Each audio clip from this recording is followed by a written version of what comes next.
I stepped out of the hotel elevator, ready to call my husband after signing a contract with a director. Then I froze. At the end of the hallway, he was outside his room, gripping a young woman's waist and kissing her just days after telling me he was away on business. I walked toward them, shaking. Before I could speak, she looked me over and asked, "Who are you?" I stared at him. "Tell her." He said nothing, and that silence gave me the answer to my marriage. Welcome to Her Drama Stories channel. I am so grateful you chose to spend your time here with me today. Let's get to know each other. Comment below and tell me what city or country you are watching from. Those little hellos make this feel like a real conversation. One thing to know up front, some details in this story have been fictionalized for narrative and educational purposes. Names and locations are coincidental. The lesson, however, is something I hope stays with you. I had exactly 90 seconds before I had to walk out onto that stage. 90 seconds to decide if I was actually going to do this. The stage manager, a sharp-eyed woman named Donna with a headset and zero patience for hesitation, snapped her fingers in front of my face. "Ms. Wells, you with me?" "I'm with you," I said. "Good, because you're on in 90 and you look like you've seen a ghost." "Something like that," I said. I turned back to the monitor on the wall. Right there on the screen in crystal clear HD were the two people who had blown my entire life apart. Damien Cross, my husband, though the rest of the world had absolutely no idea, was sitting in the third row in a black tuxedo, looking as polished and untouchable as he always did. And right beside him, close enough that their arms were touching, was Selena Vale. 24 years old, ivory silk dress, lips curved into the smile that had been all over every magazine cover for the past 8 months. The girl the internet had decided was the love of Damien's life. The girl he had been cheating on me with. Let me back up. Damien Cross and I had been secretly married for 3 years. 3 years of a real marriage, a license, a ceremony, rings, family on both sides.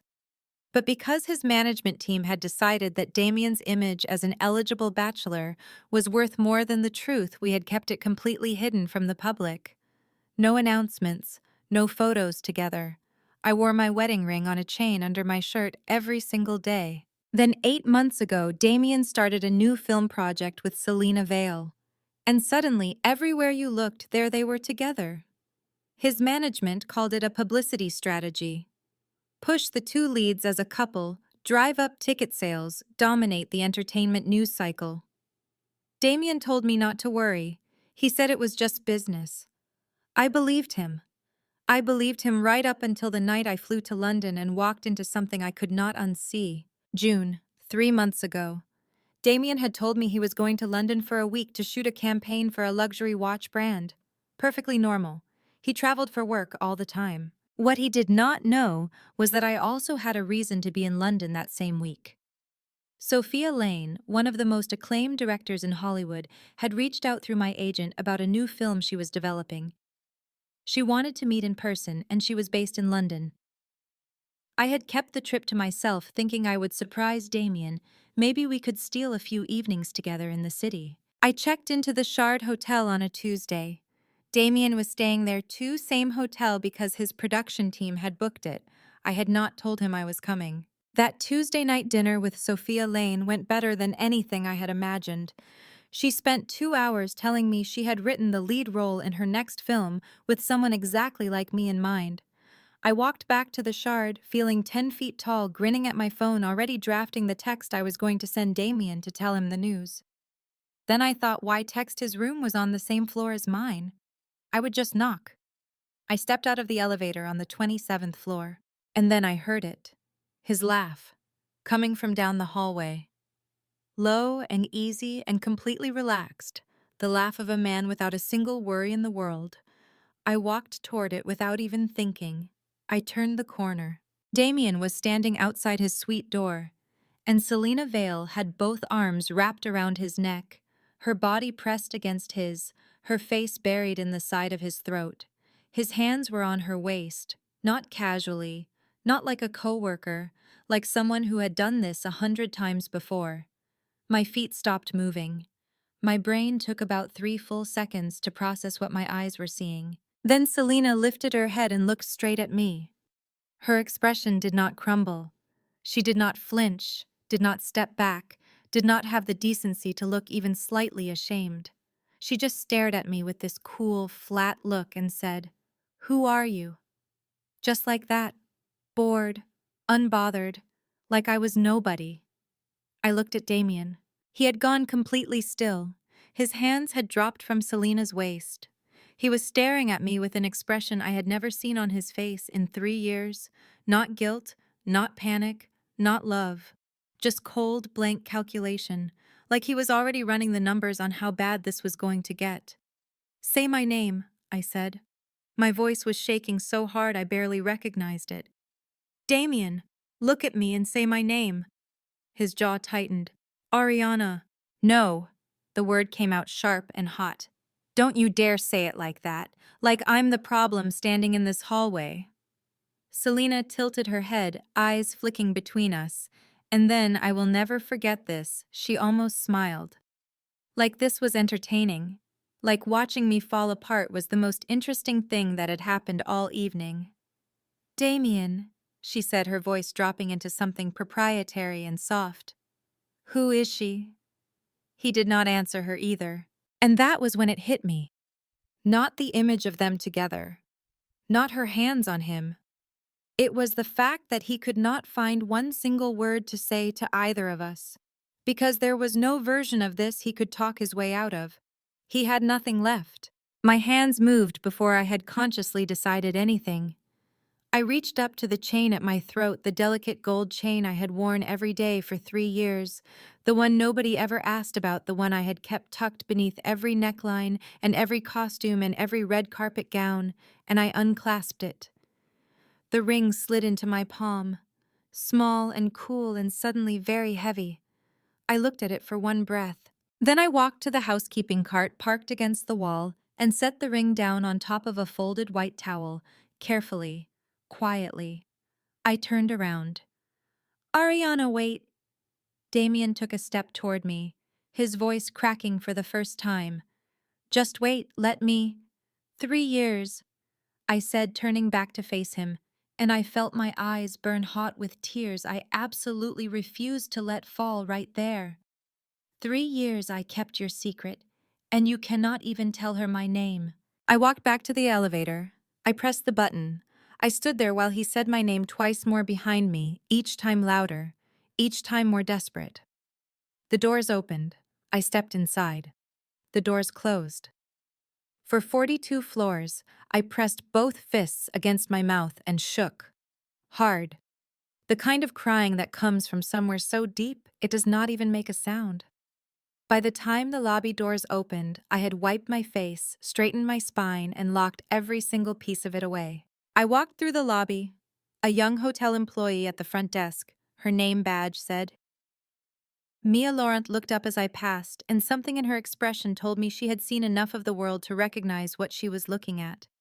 She did not say a word. I was grateful for that. I pushed through the glass doors into the London rain. I did not know it yet, but someone outside had a camera. And by morning, the photograph they took of me standing on that sidewalk, looking like a woman who had just had her world ripped out from under her, would be everywhere, with a caption that called me the villain. Back in the wings of the Dolby Theatre, Donna touched my arm.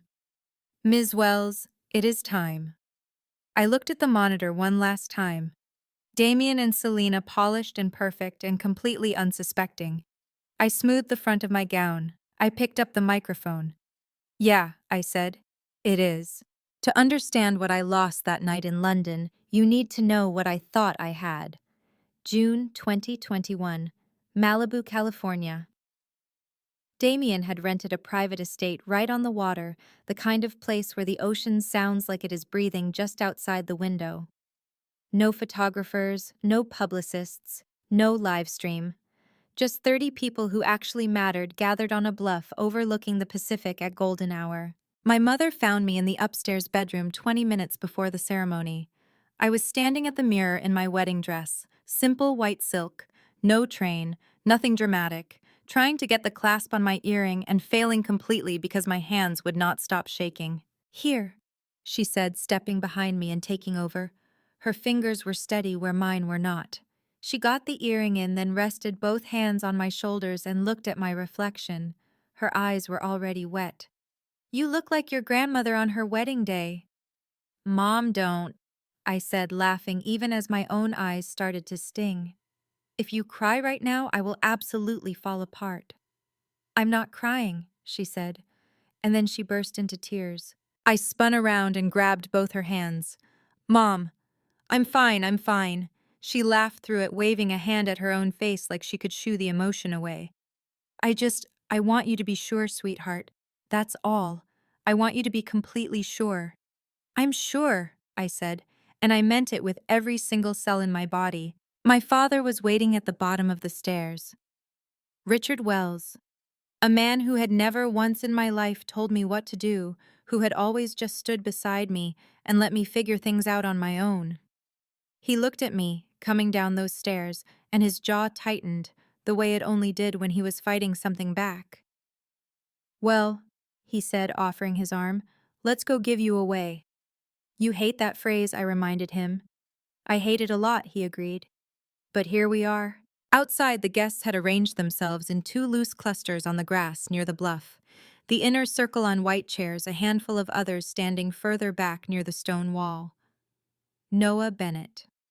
My closest friend since college was already in position at the front with his phone out ready to film. He caught my eye and mouthed something that looked like finally. Clara Bennett, Noah's sister, my stylist. And the woman who had spent 6 hours on my hair and makeup that morning was standing to the side with her own phone pressed to her chest, already leaking mascara. Clara, I swear to God. I called out low enough that only she could hear. I'm not crying, she announced in exactly the same tone my mother had used 10 minutes earlier. Victor Hale stood near the officiant, a quiet, composed man in his mid-40s who served as my entertainment lawyer and had, among other things, prepared the marriage license paperwork and the prenuptial agreement that Damien and I had both signed 3 weeks prior. Victor was not the type to show emotion at events like this. He stood there with his hands clasped, watching everything with the careful attention of a man who documented things for a living. And then I saw Damien. He was standing at the end of the aisle with his back to the ocean, wearing a dark navy suit with no tie. And when he turned and saw me coming toward him, something happened to his face that I had never seen before. All the practiced composure, the look he wore on red carpets and in interviews, the controlled camera-ready expression just collapsed. His eyes went red at the corners, his throat moved. "Hi," he said when I reached him. Just that. Like we were the only two people on that bluff. "Hi," I said back, and my voice cracked on the single syllable. He took both my hands and squeezed them so hard my knuckles ached, and I did not mind at all. The ceremony was short and completely real. When the officiant asked if anyone present could speak against this union, Noah made a performance of looking around dramatically before shrugging. Damien laughed. I elbowed Noah, who mouthed, "Worth it." When it was time for the vows, Damien held my hands and looked straight at me and said, "I choose you as my wife, today and for every day after this, whatever comes." Whatever comes. I thought about those words for a long time afterward. Victor Hale collected the signed marriage license and the witness signatures. Noah and Clara had both signed and filed the documents with the county clerk's office the following week. Everything legal. Everything real. A marriage certificate with both our names on it registered in the state of California. After the ceremony, Damien pulled me aside near the stone wall away from the guests and took my face in both hands. "Okay," he said. "So, about the ring." "The ring," I repeated. "Management wants us to keep this quiet for now, just until the contracts settle." He reached into his jacket pocket and pulled out the gold chain, thin, delicate, easy to hide. "Will you wear it like this? Just for a while." I looked at the ring on its chain. Then I looked at him. "How long is a while?" I asked. He kissed my forehead. "Not long, I promise." I let him clasp the chain around my neck. I tucked the ring beneath my neckline, and I told myself that a promise from the man I had just married in front of our families with a legal certificate on file and 30 witnesses present was a promise I could afford to believe. I was still telling myself that 2 years later. People always ask me the same question whenever they find out how long I kept this secret. Why didn't you say anything? Why did you stay quiet for 3 whole years? And every single time I want to answer with something smart, something that makes me sound calculated, strategic, and control. But the truth is a lot simpler and a lot more embarrassing than that. I stayed quiet because I was in love. Deeply, stupidly, completely in love with a version of Damien Cross that I genuinely believed was real. Let me take you back to the first 8 months after our wedding. We were living in a rented house in Silver Lake, nothing extravagant, just a 2-bedroom place with a back porch and a lemon tree that never actually produced any lemons. We had agreed to keep the marriage private until both of us felt ready to go public. That was the plan. And honestly, in those early months, the privacy felt less like a secret and more like something sacred, something that belonged only to us, away from the cameras and the headlines and the noise. Damien was different back then, or maybe I just saw him differently. Either way, the man I came home to every night was nothing like the polished, untouchable figure the public knew. I remember the night I found out I'd landed a supporting role in the Hargrove Pictures drama, the one I'd been auditioning for 3 times over 2 months. I was sitting on the kitchen floor, still in my coat phone pressed against my chest, shaking so hard I could barely dial his number. He picked up on the second ring. "Hey, you okay? You sound weird." "I got it," I managed. "The Hargrove role. I got it." There was a pause. Then I heard him exhale this long, slow breath, and then he laughed. Not a polite laugh, a real one. The kind that comes from somewhere genuine. "Are you serious right now?" he said. "You absolute disaster. You actually got it." "Stop calling me a disaster," I said, laughing through tears I didn't even realize were falling. "I'm calling you a disaster because you've been convinced for 6 weeks you were going to lose it, and you didn't lose it. You never lose it, Ariana." That was Damien at his best. He didn't give me a speech. He didn't make it about himself. He just laughed with me on the phone until I stopped shaking, and then he told me he was coming home early. That is the version of him I held on to for 3 years. Noah. My best friend since college, the one who filmed our wedding on his phone. Because we didn't want a professional crew who might leak it, he had reservations from the beginning. Noah never said anything outright, but I could always tell when he was worried. He'd get this look on his face, this tight expression like he was doing math in his head and not liking the answer. About 6 months after the wedding, we were sitting at a coffee shop on Vermont Avenue. He wrapped both hands around his mug, and without looking at me, he said, "Can I ask you something without you getting defensive?" "You can try," I said. "Does it bother you, the secret I mean, that nobody knows?" I took a sip of my coffee. "Some days," I admitted. "But it was a mutual decision. We both agreed." "I know." He finally looked up. I just, I want to make sure it's still mutual, that you're not the only one carrying it." I told him it was fine. I told him Damien checked in, that he was present, that he called when he said he would and showed up when it mattered. And at that point in our marriage, I wasn't lying. Damien would leave notes. Nothing dramatic, just small things. A sticky note on the bathroom mirror that said, "You already know this," on the mornings before big auditions. A text at midnight on my birthday that read, "I'm the only person who knows today started already. Happy birthday." He remembered which directors made me nervous and which casting agents I trusted. He remembered things I told him once and never mentioned again. That kind of attention is intoxicating. It makes you feel chosen, seen. And when you feel that seen by someone, you will protect it at almost any cost. Clara, my stylist, and one of my closest friends. Noah's sister, actually. She was more cautious than Noah. She used to say, "I just want to understand why the timeline keeps shifting." Because we had talked, Damien and I, about going public. We said 1 year. Then it became 18 months. Then it was, "when the timing is right." And Clara, who has an eye for things that don't add up, started tracking the shifting goalposts long before I did. "He keeps moving the line," she told me one afternoon while pinning the hem of a jacket I was trying on for a press event. "The industry is complicated," I said. "His team has concerns about how it'll be received." Clara met my eyes in the mirror. Whose concerns, Ariana? His team's or his? I didn't have a clean answer for that. So I said what I always said in those moments, that I trusted him, that the marriage was solid, even if it was secret, that love doesn't have to be public to be real. And I believed it. That is the part that still stings the most. I wasn't performing contentment for anyone. I genuinely believed it. Looking back, I can identify the exact point where things began to shift, not a dramatic scene, not a fight, but a slow, quiet withdrawal. Damien stopped leaving notes. The midnight birthday texts became morning ones, then afternoon ones, then nothing. He stopped asking about auditions. He stopped laughing at my jokes the way he used to, that real laugh, the one that came from somewhere genuine. I told myself he was tired. I told myself the pressure of his career was building. I told myself every reasonable thing a person tells themselves when they do not want to admit that the person they love is slowly becoming a stranger. The last note he left on the bathroom mirror was sometime in early 2022. It said, "Good luck today. Not you already know this. Not you never lose it.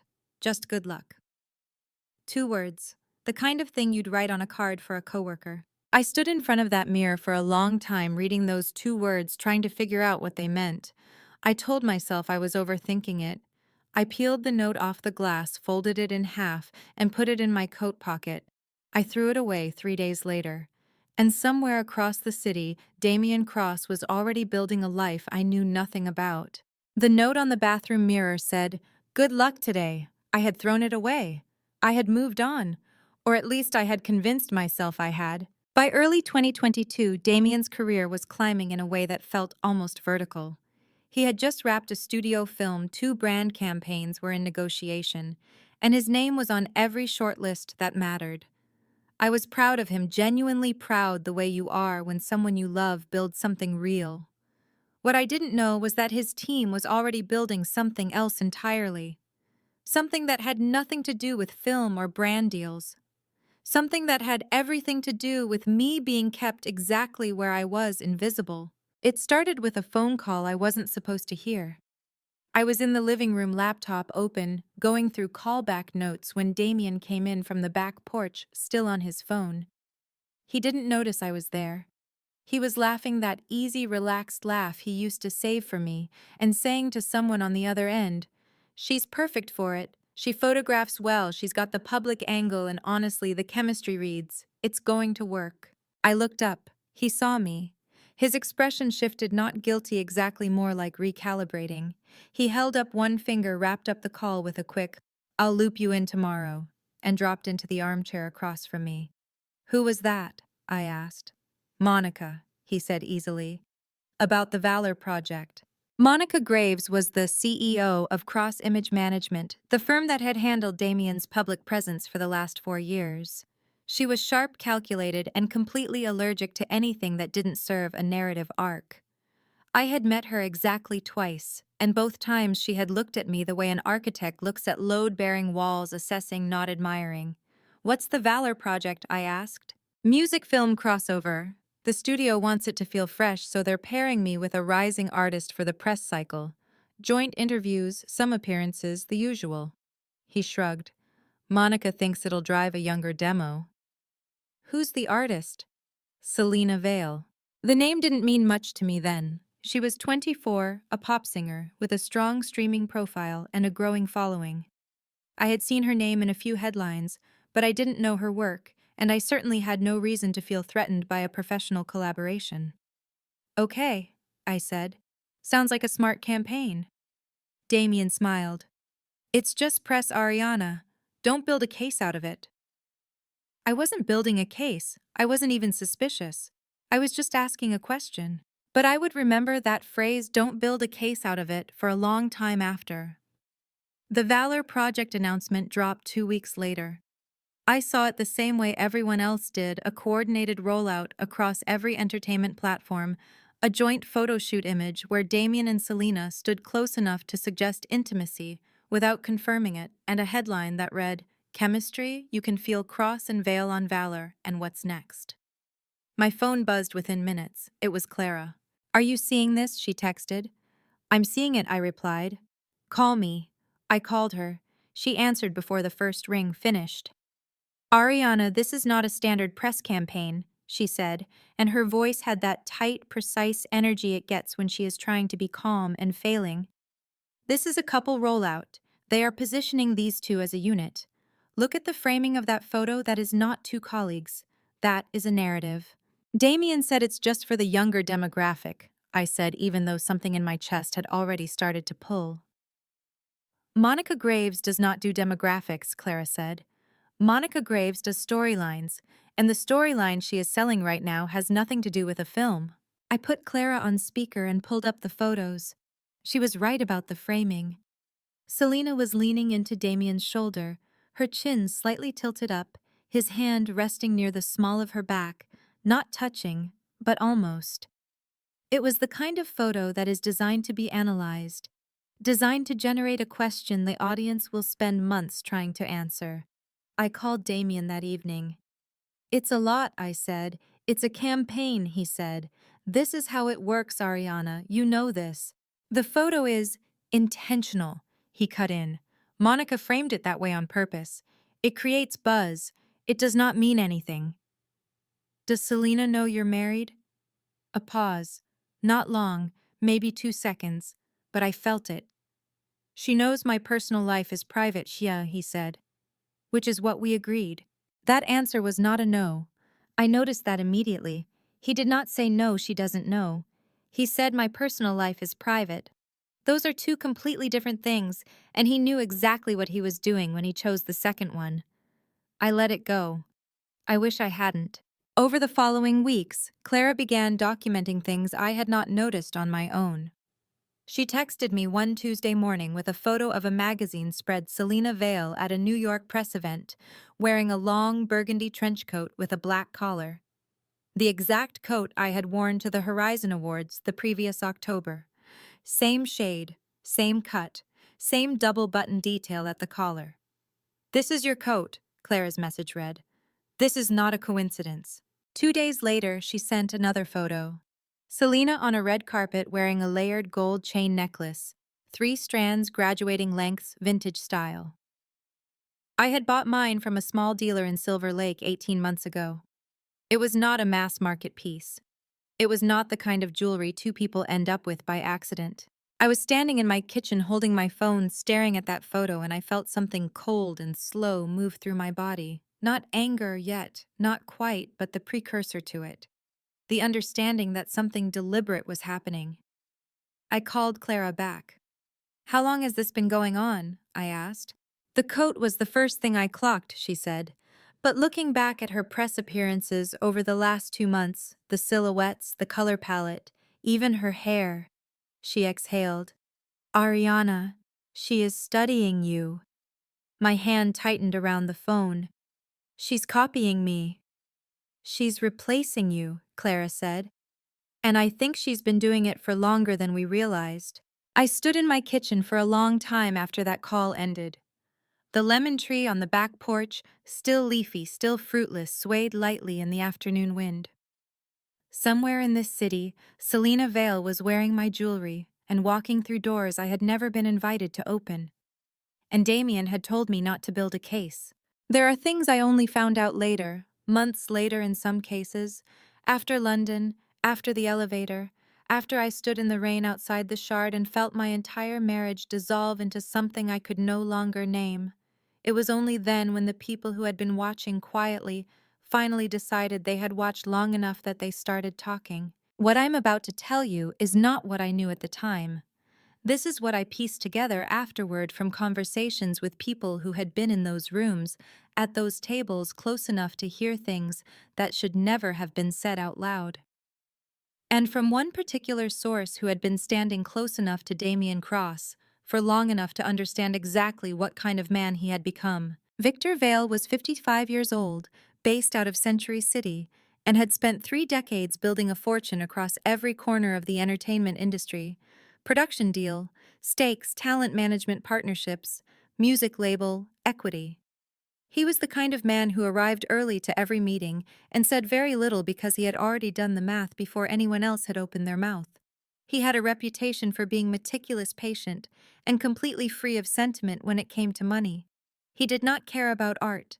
He did not care about talent in any meaningful sense. What he cared about was leverage, finding it, building it, and using it before anyone realized what he was doing. When he looked at Damien Cross in early 2022, he did not see an actor. He saw a brand sitting at peak market value, fully ascendant, with a public profile that was clean and an audience that was loyal.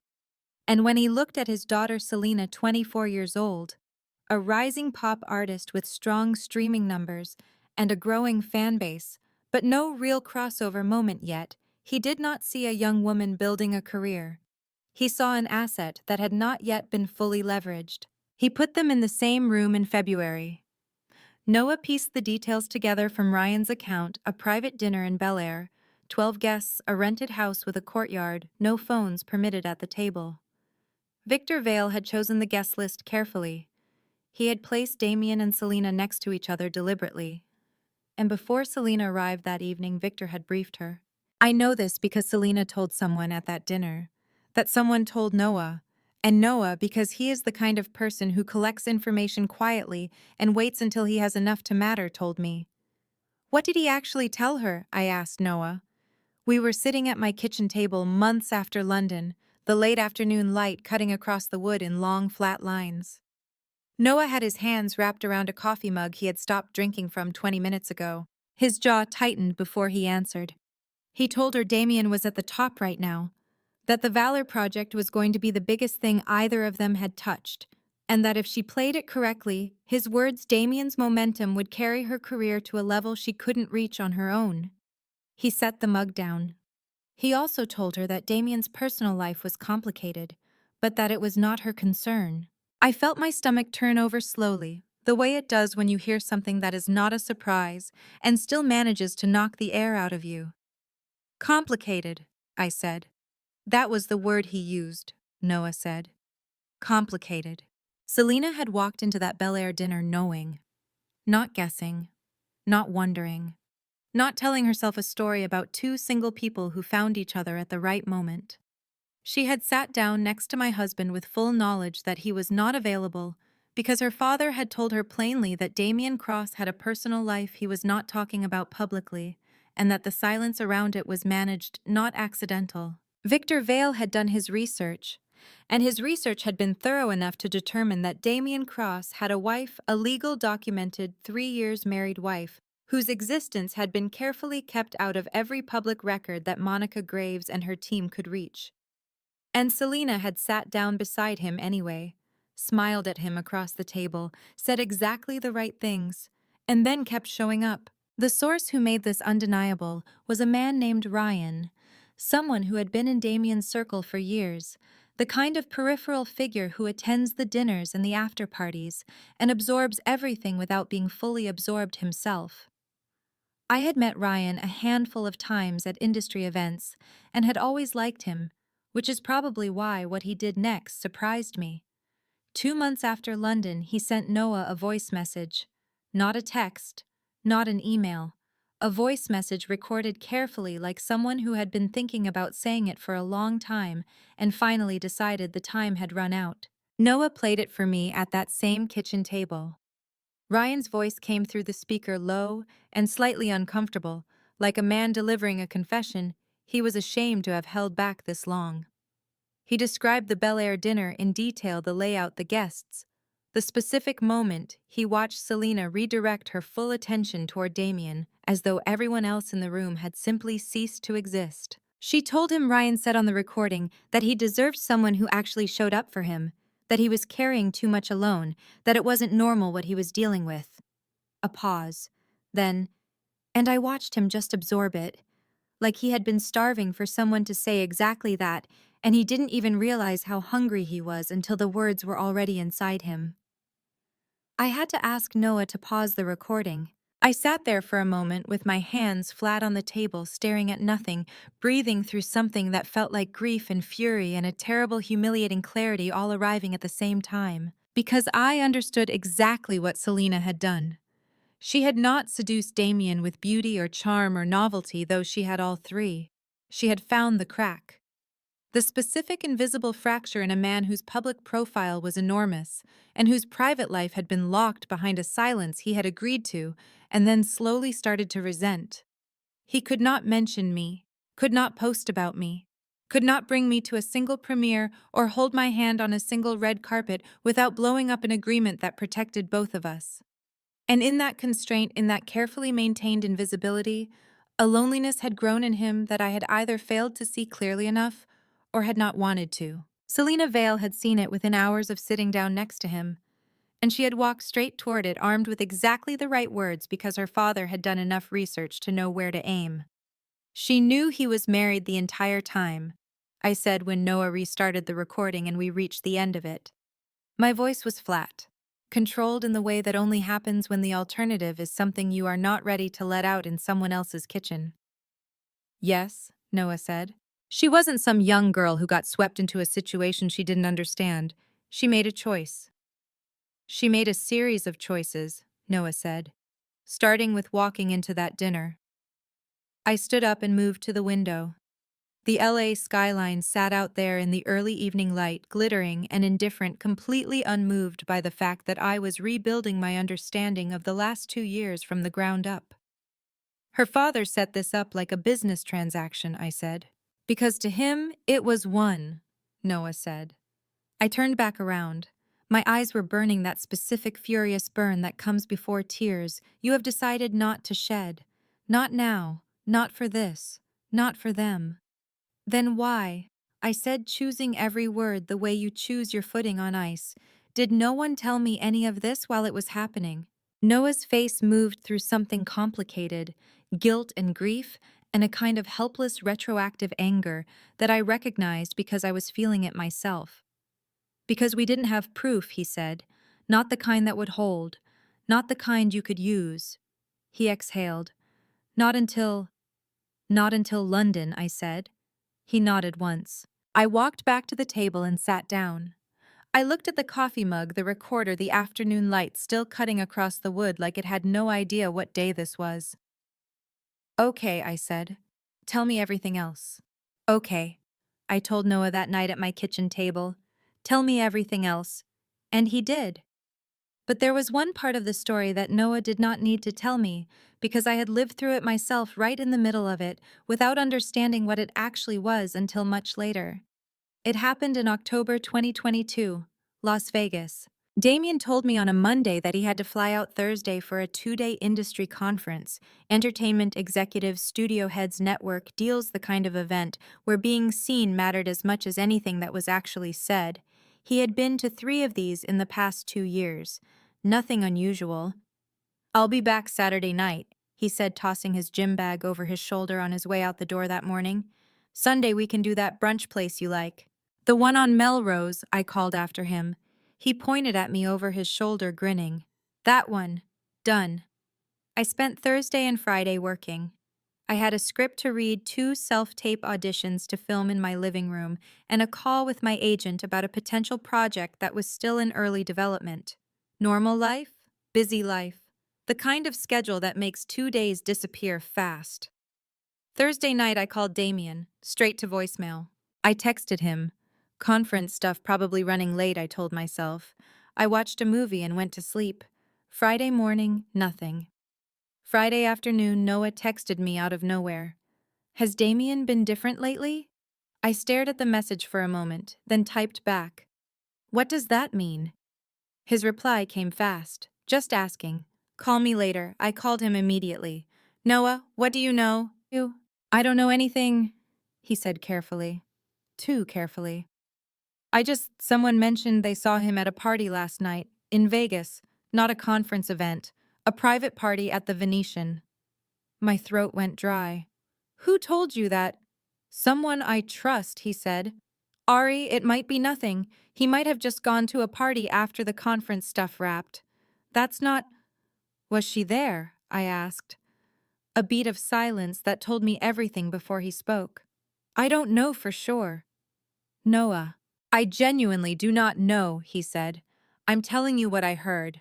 I'm not telling you what it means. I put the phone down after we hung up and sat very still on my couch for about 5 minutes. Then I picked it up and called Damien again. This time he answered on the third ring. "Hey, sorry it's been insane out here," he said.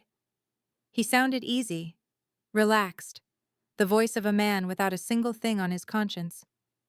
"How's the conference?" I asked. "Long," he said. "Lot of handshaking, you know how it is." "Did you go out last night?" A half-second pause. Barely anything, but I caught it. "Couple of us went to a dinner thing after the sessions wrapped," he said. "Nothing crazy, why?" "Just asking," I said. "You're doing the thing again," he said. I could hear the smile in his voice. "Ari, I'm at a work conference. I'm tired. I miss you. Can we not do this right now?" And that was the genius of it looking back. He did not get defensive. He did not overcorrect. He just turned it around, made me feel like the suspicious one, the unreasonable one, the one creating a problem where there was none. By the time I got off the phone 20 minutes later, I had almost talked myself into believing him.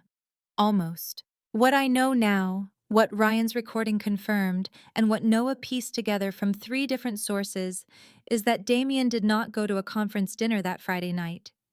He went to a private suite at the Venetian, with Selena, and he stayed.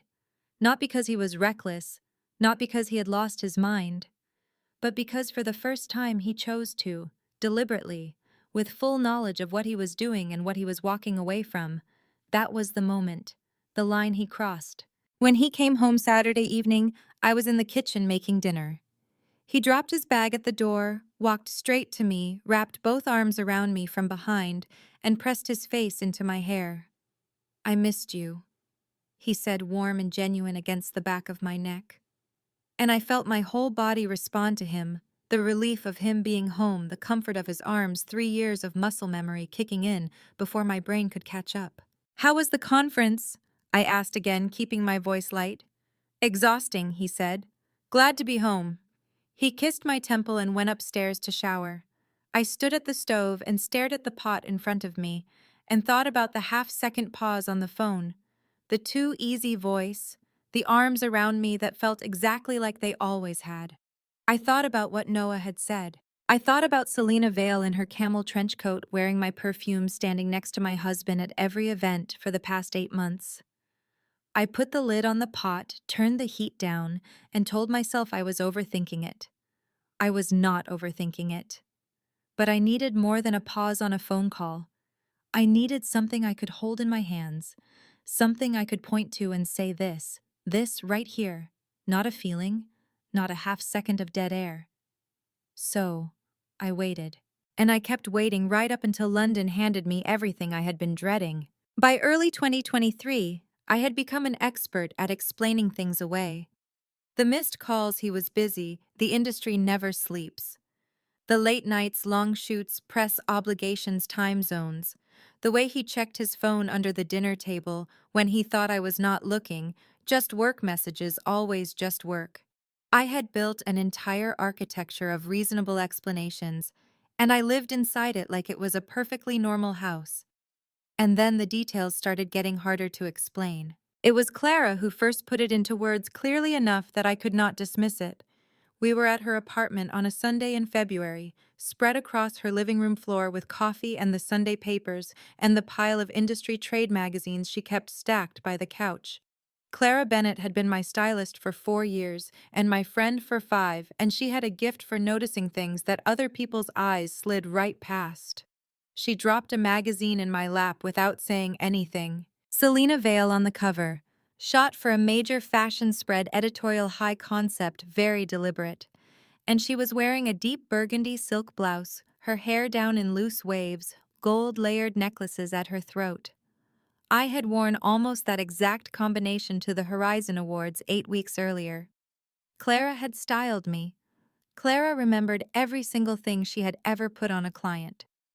"Clara," I started. "The blouse I can write off," she said, cutting me off. She was sitting cross-legged on the floor, coffee mug in both hands, watching my face the way she did when she was deciding how hard to push. "Fashion recycles, trends overlap. Fine." She pointed at the necklaces. But those are the exact 3 pieces I pulled for you from that vintage dealer in Silver Lake. I have the receipts. She is wearing the precise combination I built for you. I felt something cold settle in my stomach. How would she even know where to find those? I said. That's the question, isn't it? Clara said. Not as a question, as a statement. I put the magazine down on the floor. My hands were not shaking yet, but they wanted to. There's something else, Clara said. Her voice had dropped a register the tone she used when she was about to say something she had been holding for a while.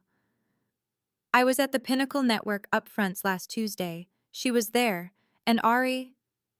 Clara set her mug down very deliberately. She walked past me close enough that I could smell her, and I almost turned around thinking it was you, because she was wearing your perfume.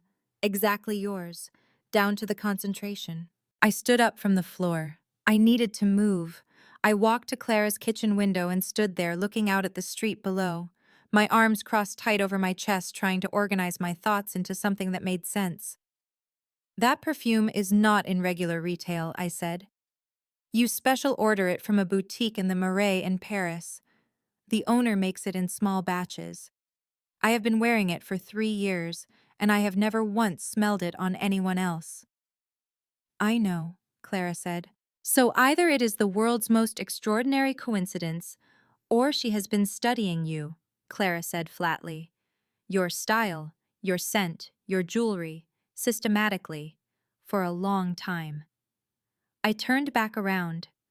My chest was tight, my thoughts moving fast, landing on things I had been deliberately not landing on for months.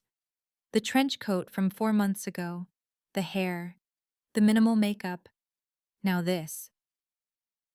I need to talk to Damien, I said. Clara looked at me with an expression I will never forget. Not pity, not satisfaction at being right, just a kind of steady, careful love. Yes, she said. You do. That night I waited until after dinner. I showed Damien the magazine.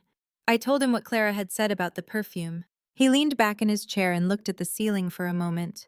Then he looked at me with that expression, patient, slightly tired, the expression of a man who had explained something multiple times and was preparing to explain it again. Ari, he said, you and Selena move in the same industry circles. You get styled by people who pull from the same vendors. You probably both got recommended the same perfume by the same person at some point.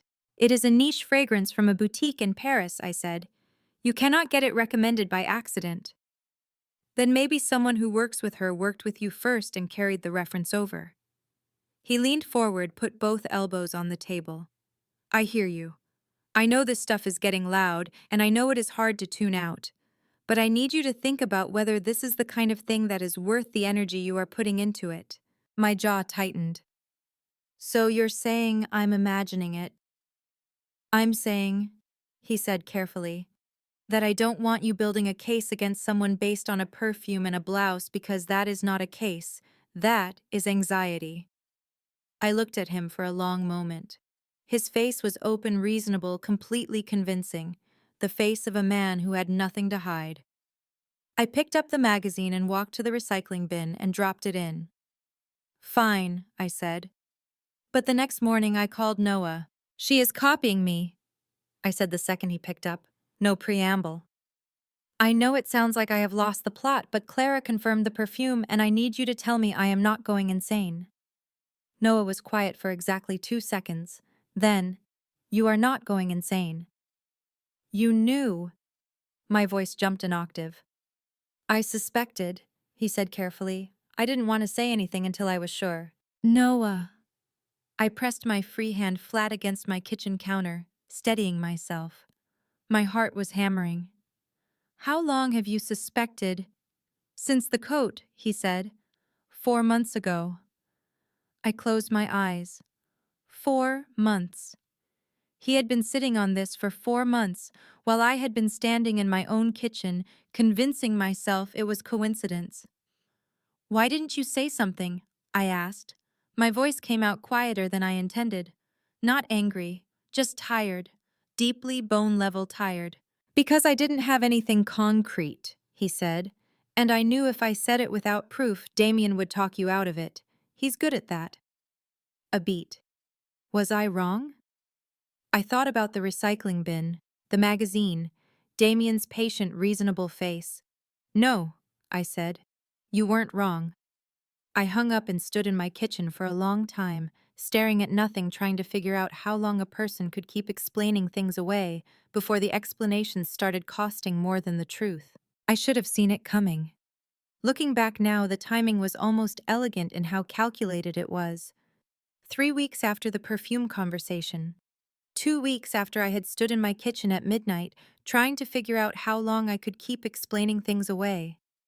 Damien walked in on a Tuesday morning, set a manila folder on the counter right next to my coffee mug, and smiled at me like he was doing me a favor. Management sent over some paperwork, he said, already heading for the fridge. Just restructuring stuff. Nothing major. They need it back by Friday. I looked at the folder. Then I looked at him pouring orange juice with his back to me, completely relaxed, completely unbothered. What kind of restructuring? I asked. Consolidating the revenue streams, making the brand structure cleaner. He turned around, leaned against the counter, drank his juice. Monica's team put it together. Victor Hale can look it over if you want, but honestly, it's pretty standard. I always send things to Victor, I said. Of course, he said easily. That's fine. Just Friday, okay? They need it before the weekend. He kissed me on the cheek and walked out. I sat down at the kitchen counter with my coffee and opened the folder. The first 2 pages were exactly what he had described: restructuring, language management, fee adjustments, standard entertainment contract boilerplate. The kind of thing I had signed variations of a dozen times. My eyes moved through it on autopilot. Then I hit page 4. I read it once. Then I read it again slower because I was certain I had misunderstood. I had not misunderstood. Buried inside a paragraph of dense legal language about unified brand asset management and consolidated revenue allocation was a clause that transferred the rights to commercially exploit my name, likeness, and image, and the revenue generated from my existing advertising contracts to a holding company called Cross Brand Partners, LLC. I had never heard of Cross Brand Partners, LLC. I turned to the signature page. The company was registered in Delaware. The managing partner was listed as D. Cross, my husband. My hands had gone completely still on the paper. My coffee was getting cold beside me, and I did not notice. I read the clause 3 more times each time, with the slow, horrible clarity of someone watching a magic trick from behind the curtain and finally understanding the mechanism. He wanted control of my income, my image rights, the advertising deals I had built independently before we were married that had nothing to do with him. I picked up my phone and called Victor Hale. Victor was 53 years old, silver-haired, and had been practicing entertainment law in Los Angeles for 25 years. He was not an emotional man. In 4 years of working together, I had never once heard him raise his voice. When I described the clause on page 4, he went very quiet. "Read it to me exactly," he said. I read it to him word for word. Another silence, longer this time. "Ariana," he said finally, and something in his voice made my stomach drop straight through the floor. "Do not sign this document." "What does it actually mean?" I asked. My voice was steady, but my hand gripping the phone was shaking hard enough that I had to switch hands. "It means that if you sign this, you transfer the commercial exploitation rights of your name and image to a company your husband controls," Victor said. "Your current advertising contracts, the 3 active ones, would redirect revenue to his holding company. Future contracts negotiated under your name could be subject to approval from cross-brand partners. And because it is structured as an asset management agreement rather than a power of attorney, it is significantly harder to challenge after the fact." The room felt like it had tilted sideways. "He told me it was standard restructuring," I said. "It is not standard anything," Victor said. "This is a transfer of commercial control dressed up in restructuring language.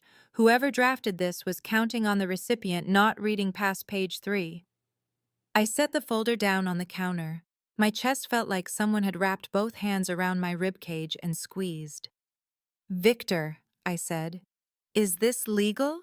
"The document itself is legal in the sense that it was legally drafted," he said, "but it requires your fully informed voluntary consent. which means you need to understand exactly what you are signing before you sign it. And now you do. A pause.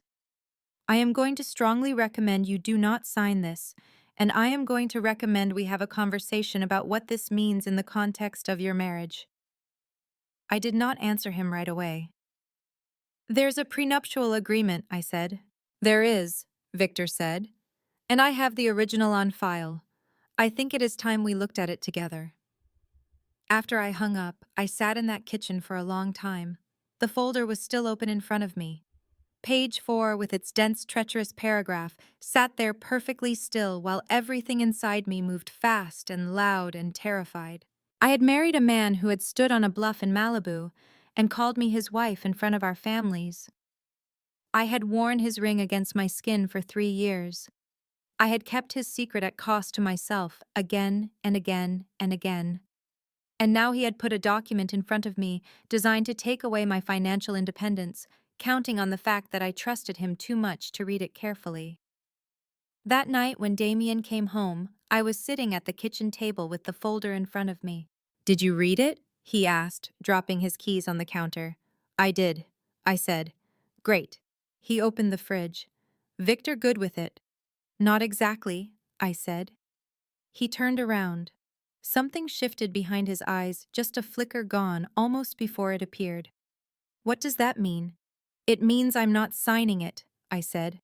Flat, clear, no room for negotiation in my tone. He closed the fridge, walked to the table, pulled out the chair across from me, and sat down, and I watched him arrange his face into the patient, reasonable expression I had come to know so well. "Ari," he said. "It's a standard page 4, I said. Cross Brand Partners LLC, Managing Partner D. Cross.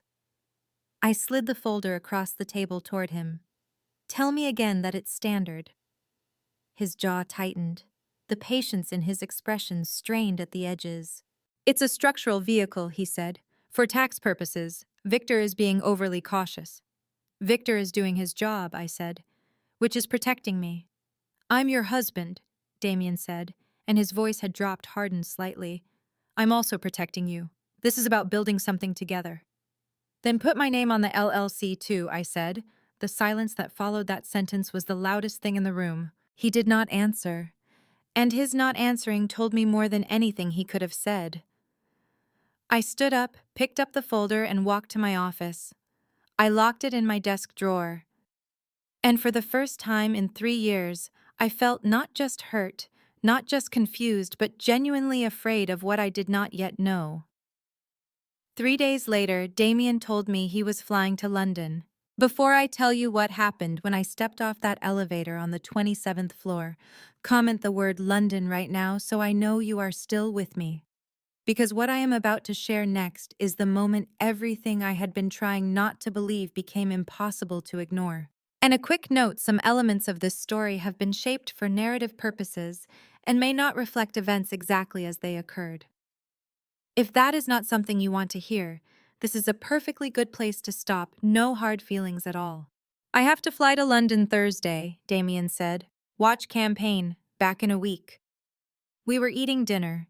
He said it the way he said everything those days, smoothly, efficiently, like a man reading from a script he had memorized so thoroughly it no longer required any effort.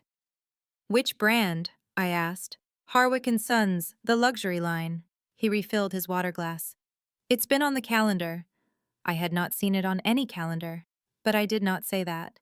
What I said was okay, and I picked up my fork and kept eating. What I did not say was that 2 days earlier, my agent had forwarded me an email from the production office of Sophia Lane, one of the most respected directors working in Hollywood, known for making the kind of films that actually meant something, the kind that stayed with you long after the credits rolled. Sophia was developing a new project and she wanted to meet in person to discuss the lead role. She was based in London. She suggested the following week. I confirmed the meeting without telling Damien. This was not something I had ever done before. In 3 years of marriage, I had always told him my schedule. But after the folder on the kitchen counter, after Victor Hale's voice going quiet on the phone, after the silence that had followed the question, he could not answer. Something in me had shifted. something small and instinctive, and I think now entirely correct. I booked my flight for Wednesday. I checked into the Shard Hotel, the same hotel where Damien's production team had arranged his stay, because I was checking things now under my own name, in my own room on the 27th floor, using my own card. And I did not tell him I was coming. Wednesday evening dinner with Sophia Lane. She met me at a restaurant in Mayfair, a small Italian place she had clearly been to many times before because the host knew her name and brought her usual wine without being asked. Sophia was 50 years old, sharp-eyed, with the kind of unhurried confidence that came from 2 decades of knowing exactly what she was doing. She shook my hand, looked at me for a moment like she was reading something and said, "Thank you for coming all the way to London." "I was already going to be here," I said. She smiled. "Good. Then it was meant to happen." For 2 hours, she talked to me about her new film, a story about a woman navigating a very public unraveling with her dignity intact. She talked about the script, the tone, what she wanted from the lead performance. And then she looked at me across the table and said very directly, "I wrote this role for someone who understands what it costs to stay quiet when every instinct tells you to scream. Do you understand that kind of cost, Ariana?" My throat tightened so fast it almost choked me. "Yes," I said. "I do." She nodded like I had confirmed something she already knew. "Then the role is yours if you want it." I walked back to the Shard that night, feeling something I had not felt in months, a kind of electric, shaky joy, the kind that lives right next to tears. I wanted to call someone. I wanted to grab a stranger on the street and say something good is happening to me, something real. I pulled out my phone and almost called Noah. Then I thought Damien. His room was on the same floor. I would just knock. I stepped into the elevator, hit 27, and told myself it was a happy surprise. The doors opened. The hallway was warm and quiet, that particular expensive hush of a high-end hotel at 10:30 at night. I stepped out and turned right toward the suite numbers. I heard his laugh before I saw anything, low, easy, completely unguarded, the laugh of a man who believed himself to be entirely, perfectly alone with someone he wanted to be alone with. My feet slowed without me telling them to. I turned the corner. Damien was standing outside his suite door, and Selena Vale, the 24-year-old who wore my perfume and my jewelry and had been systematically dismantling my marriage for the better part of a year, had both arms locked around his neck. His hands were on her waist. Her face was pressed into the side of his throat. They were not kissing. They did not need to be. The ease of it, the familiarity, the complete absence of self-consciousness, that was worse than any kiss could have been. This was not a stolen moment. This was a habit. My whole body went cold from the inside out. My vision sharpened in that horrible, hyper-focused way it does when your brain understands something that your heart is still desperately trying to reject. Selena sensed the movement and lifted her head. Her eyes found me immediately, and her expression, God. Not guilt, not shock, just that same cool measuring look she had given me in every public setting for the past year. The look of a woman who had decided long ago that I was not a threat. "Who are you?" she said, flat, unbothered, like I was nobody, like I was staff. "Damien." My voice came out cracked and raw, nothing like I wanted it to. "Look at me." He had gone rigid. His hands had dropped from her waist. He turned toward me, and I watched his face do the thing I had seen it do across the kitchen table 3 days ago, arrange itself rapidly and efficiently into damage control. "Ariana," he started. "Don't!" The word came out sharp enough to cut. "Don't say my name like that, like you're managing me." My eyes were burning so badly I could barely see him clearly. My hands had curled into fists at my sides without my knowing. 3 years, Damien. I kept your secret for 3 years. I wore your ring under my shirt like something to be ashamed of. I smiled at your premieres and said nothing when they shipped you with her, and told myself you were worth it. My voice broke on the last word, and I hated it. Hated that it broke. Hated that I was standing in a hotel hallway falling apart while she stood 3 feet away watching. Was any of it real? Any of it at all? His jaw worked. "Ari, let me explain." She asked who I am, I said. My voice had dropped, now gone quiet in the way that things go quiet, right before they shatter. Tell her, right now. Tell her who I am. He opened his mouth. Nothing came out. Selena tilted her head slightly, watching him, waiting. And in that waiting, in the elegant patience of it, I understood that she already knew exactly who I was. She had always known. She was waiting to see if he would say it out loud. He did not say it out loud, and that was the end of everything. My fingers found the chain at my throat. I unclasped it. The ring fell into my palm. 3 years of hiding, 3 years of believing, 3 years of being a wife that nobody knew existed. I looked at it for one breath, one single breath. Then I walked to the housekeeping cart against the wall and set it down on a folded white towel. I turned and walked back to the elevator.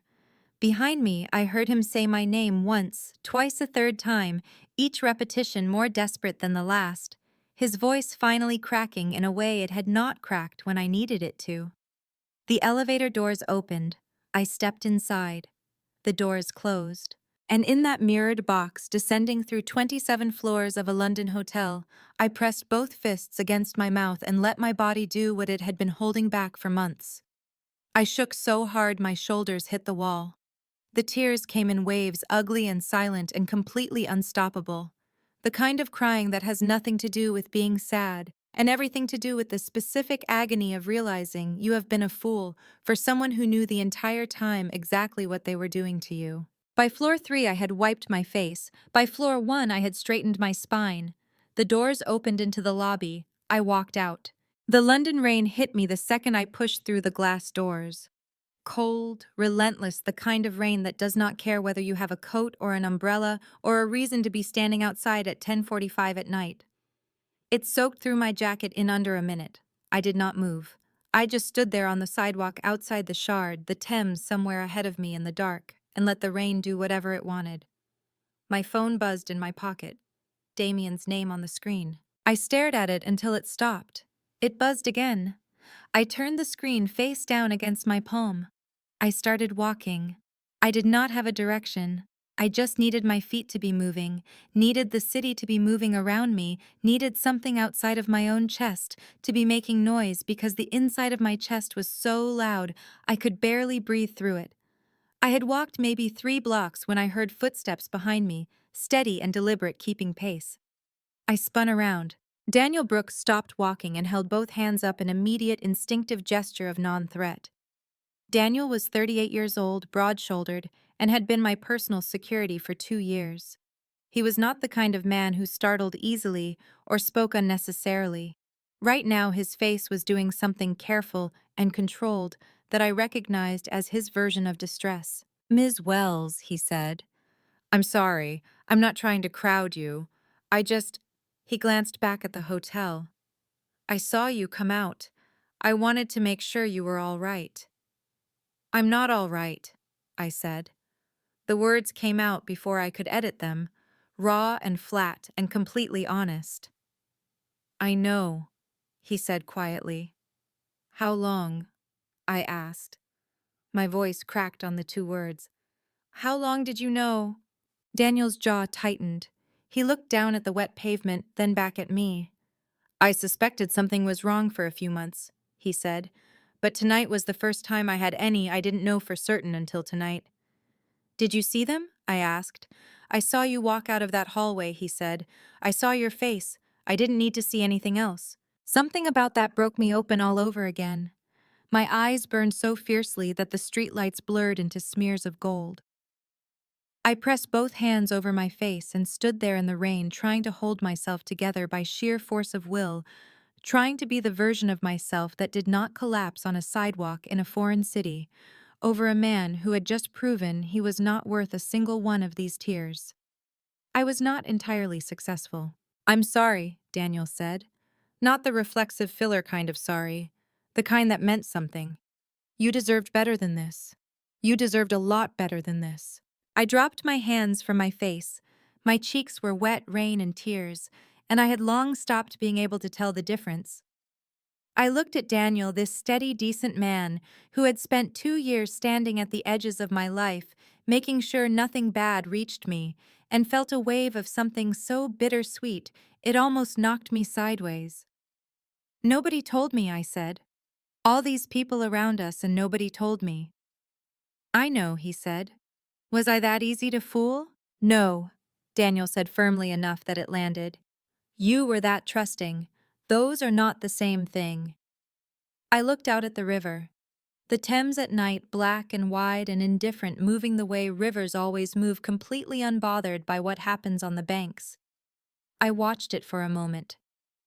I need to walk, I said. Okay, he said.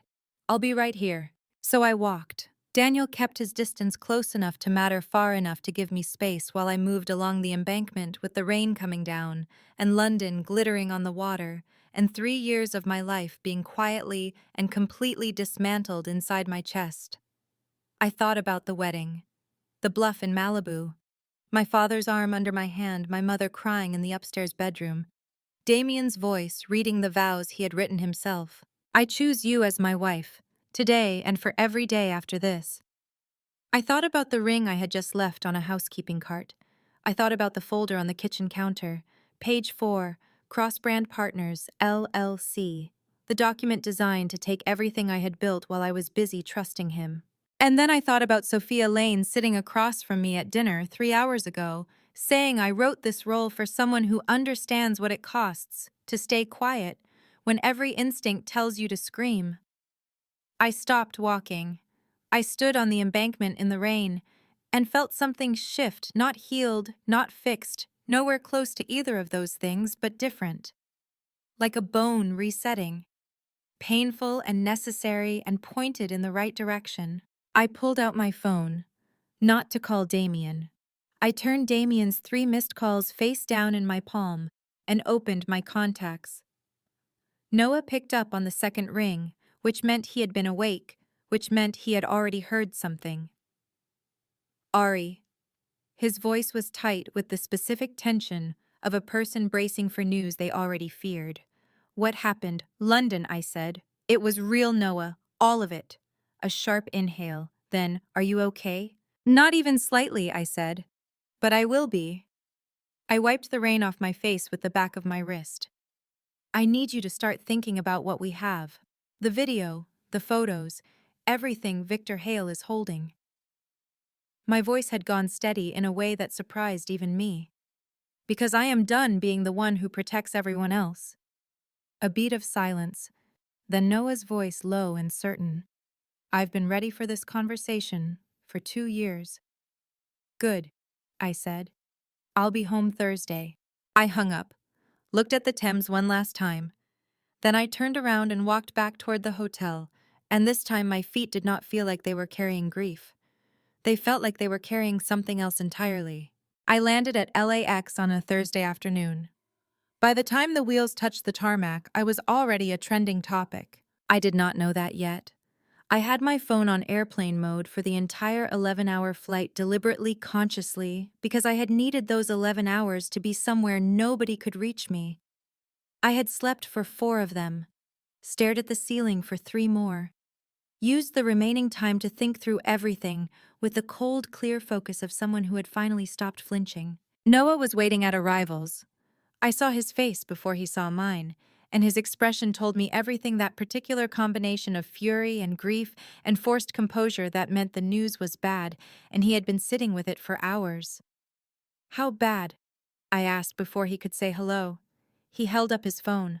The screen was open to an entertainment news site. The headline read, Damien Cross and Selena Vale love confirmed in London. Below it, photographs Damien and Selena leaving the Shard together, laughing, the city lit up behind them. Beautiful, romantic. Exactly the story someone had wanted told. And then below those photos, a second set. Grainy shot from across the street, clearly taken by someone positioned and waiting. Me standing outside the Shard in the rain, alone. Coat soaked through, face unreadable. The caption under my photos read, Ariana Wells spotted outside Damien Cross's London hotel, sources say she confronted the couple. I stared at the screen. My jaw tightened so hard it ached. Sources, I said. Paid sources, Noah said. His voice was controlled, but his eyes were blazing. Those photos were taken by a paparazzi who was already there, already positioned. This was not accidental, Ari. Someone knew where they were going to be and set this up in advance. I handed his phone back. Ethan Cole, I said. Noah nodded. Ethan Cole was the media coordinator employed by Monica Graves's management company, a 41-year-old whose entire professional skill set consisted of knowing which photographers to call, which stories to plant, and which narrative to push when a client needed the press to look somewhere specific. He had been managing Damien's public image for 3 years. He was very good at his job. He had paparazzi waiting to shoot the romantic London story, I said. And when I walked out of that hotel, they got a bonus. The romantic shoot was pre-planned. Photographers were already positioned to capture Damien and Selena leaving together. When you walked out of that hotel, they got more than they came for. And someone on his team recognized it immediately and fed the confrontation angle to 3 separate outlets within 2 hours. Noah's voice dropped. The shoot was a campaign. What they did with your image afterward, that was a choice. We walked to his car. I got in. I sat in the passenger seat while Noah drove and scrolled through my phone for the first time in 11 hours, and what I found waiting for me was staggering. 37 missed calls, 14 from numbers I did not recognize. My voicemail was full. My Instagram had gained 40,000 new followers overnight, and my most recent post, a behind-the-scenes photo from a shoot 3 weeks ago, had accumulated 800 comments, 90% of which were variations of the same message. Leave them alone. You're embarrassing yourself. He doesn't want you. Stop stalking him. 800, I said. It got worse by noon, Noah said. Clara has been monitoring it. She says the accounts attacking you are mostly new, under 3 months old, low follower counts posting at mechanical intervals. They're paid, I said. Almost certainly, he said. Victor Hale is already looking at whether we can document it. I put my phone face down on my knee. Outside the window, the LA freeway moved past in the flat, relentless afternoon sun, completely indifferent to the fact that my reputation was being systematically destroyed in real time. Clara called before we reached the house. Tell me you're okay, she said the second I picked up. I'm functional, I said. What else? 3 entertainment blogs are running the Obsessed X angle, she said, and I could hear her trying to keep her voice professional and failing slightly around the edges. 2 of them are using that London photo as the header image. The framing is Ari, they're calling you unstable. They're saying you've been harassing Damien for months, and that London was you showing up uninvited. The laugh that came out of me was short and completely humorless. Uninvited, to the hotel where I had a booked room under my own name. I know, Clara said. I was there for a meeting with Sophia Lane, I said. I have the emails. I have the restaurant receipt. I have a room booking confirmation with my credit card. I know you do, Clara said. But right now, none of that is public.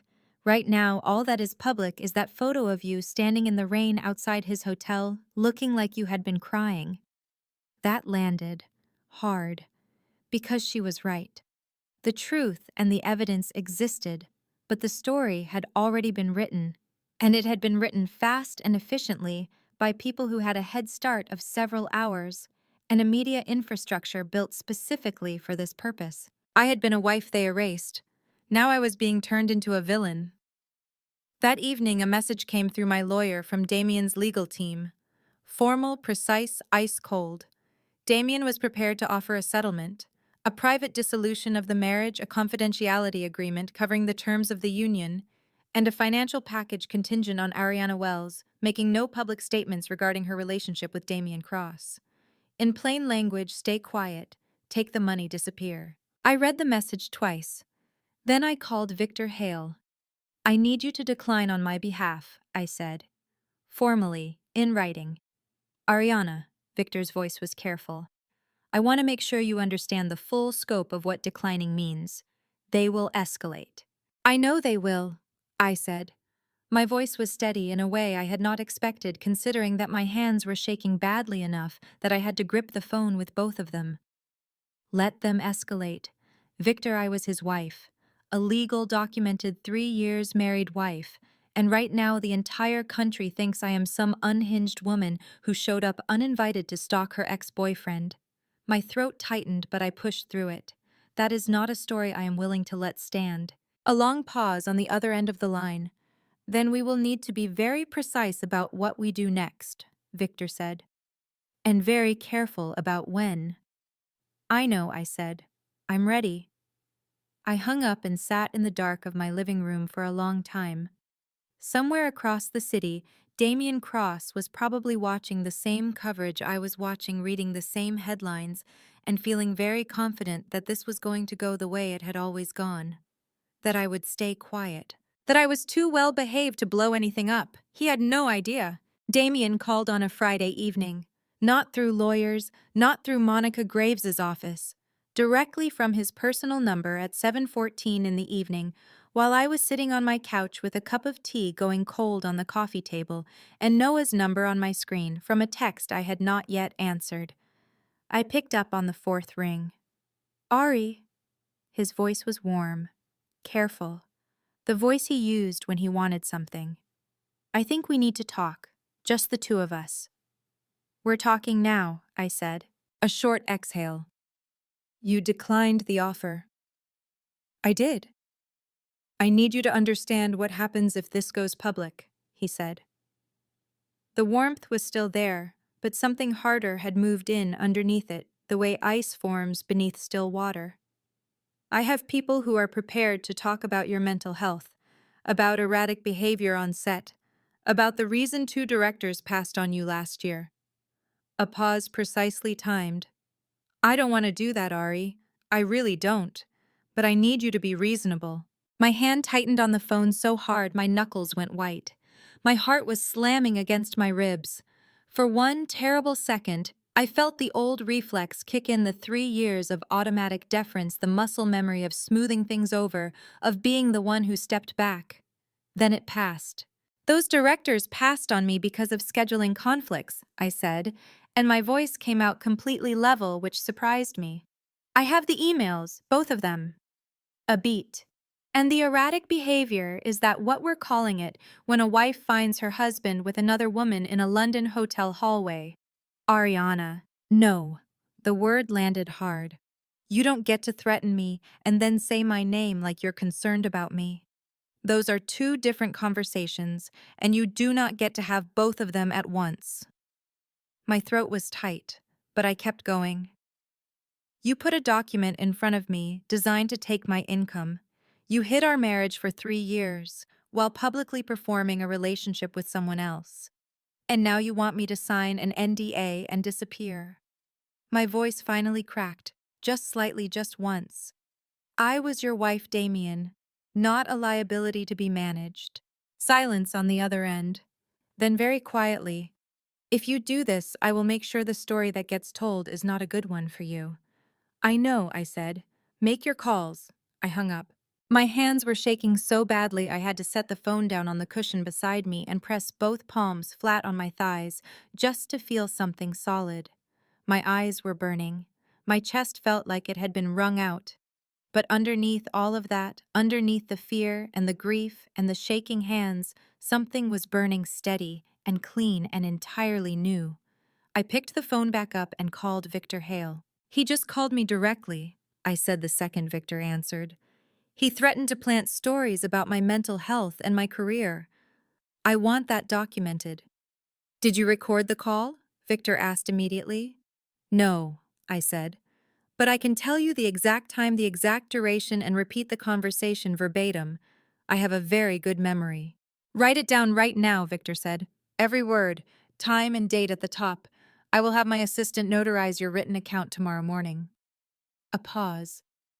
Ariana, what he did tonight, threatening to fabricate damaging information to coerce you into signing an NDA, that is not just morally wrong.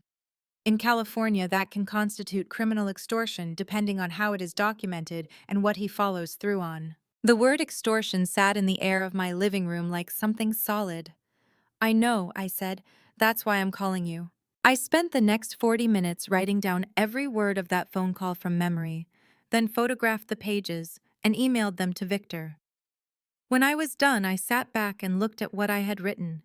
The threats, the names of the directors. He had claimed to have influence over the phrase mental health, used as a weapon, and felt something crystallize in my chest that I could only describe as clarity.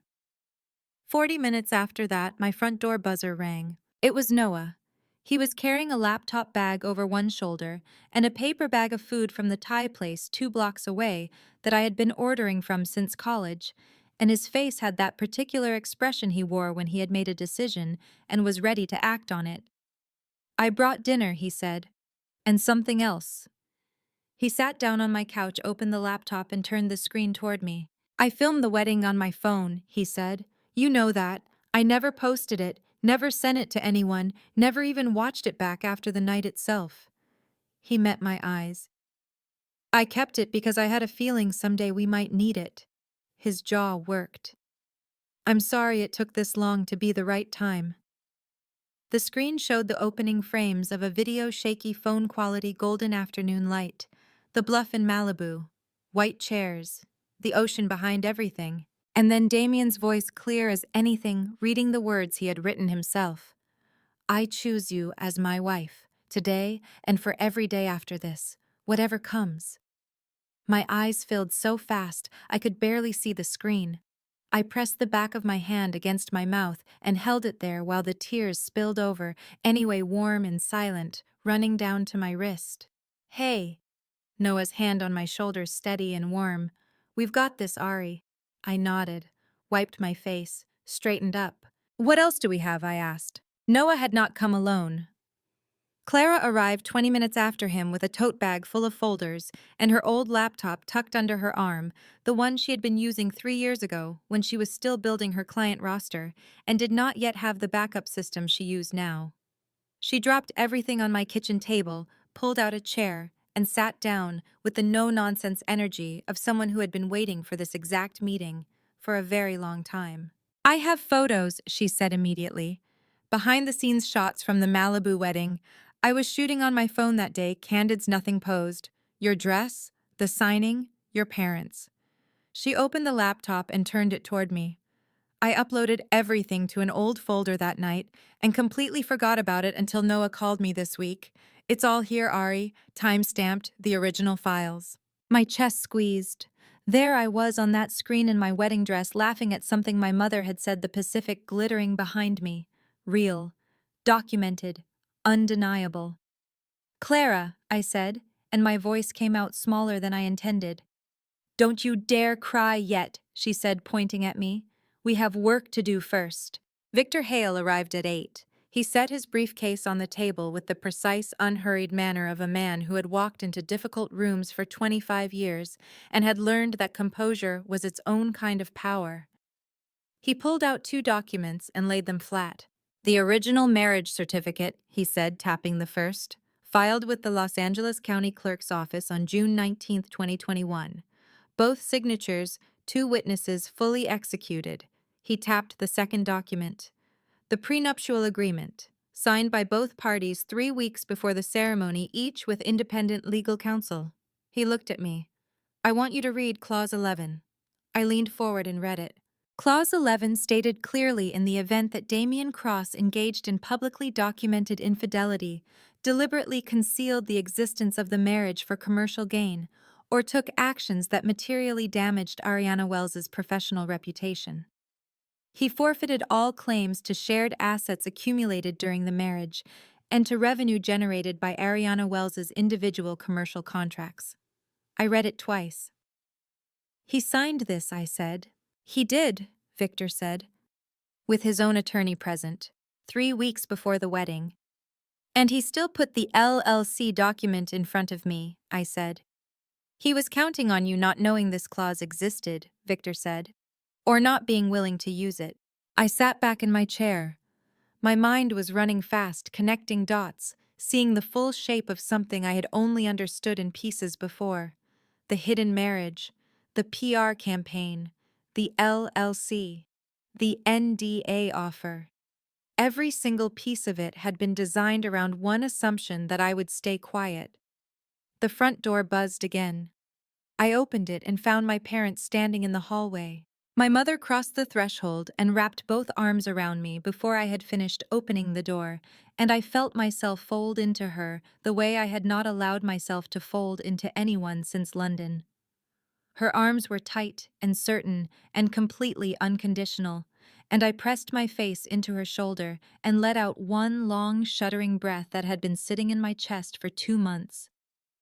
"I've got you," she said against my hair. "We've got you."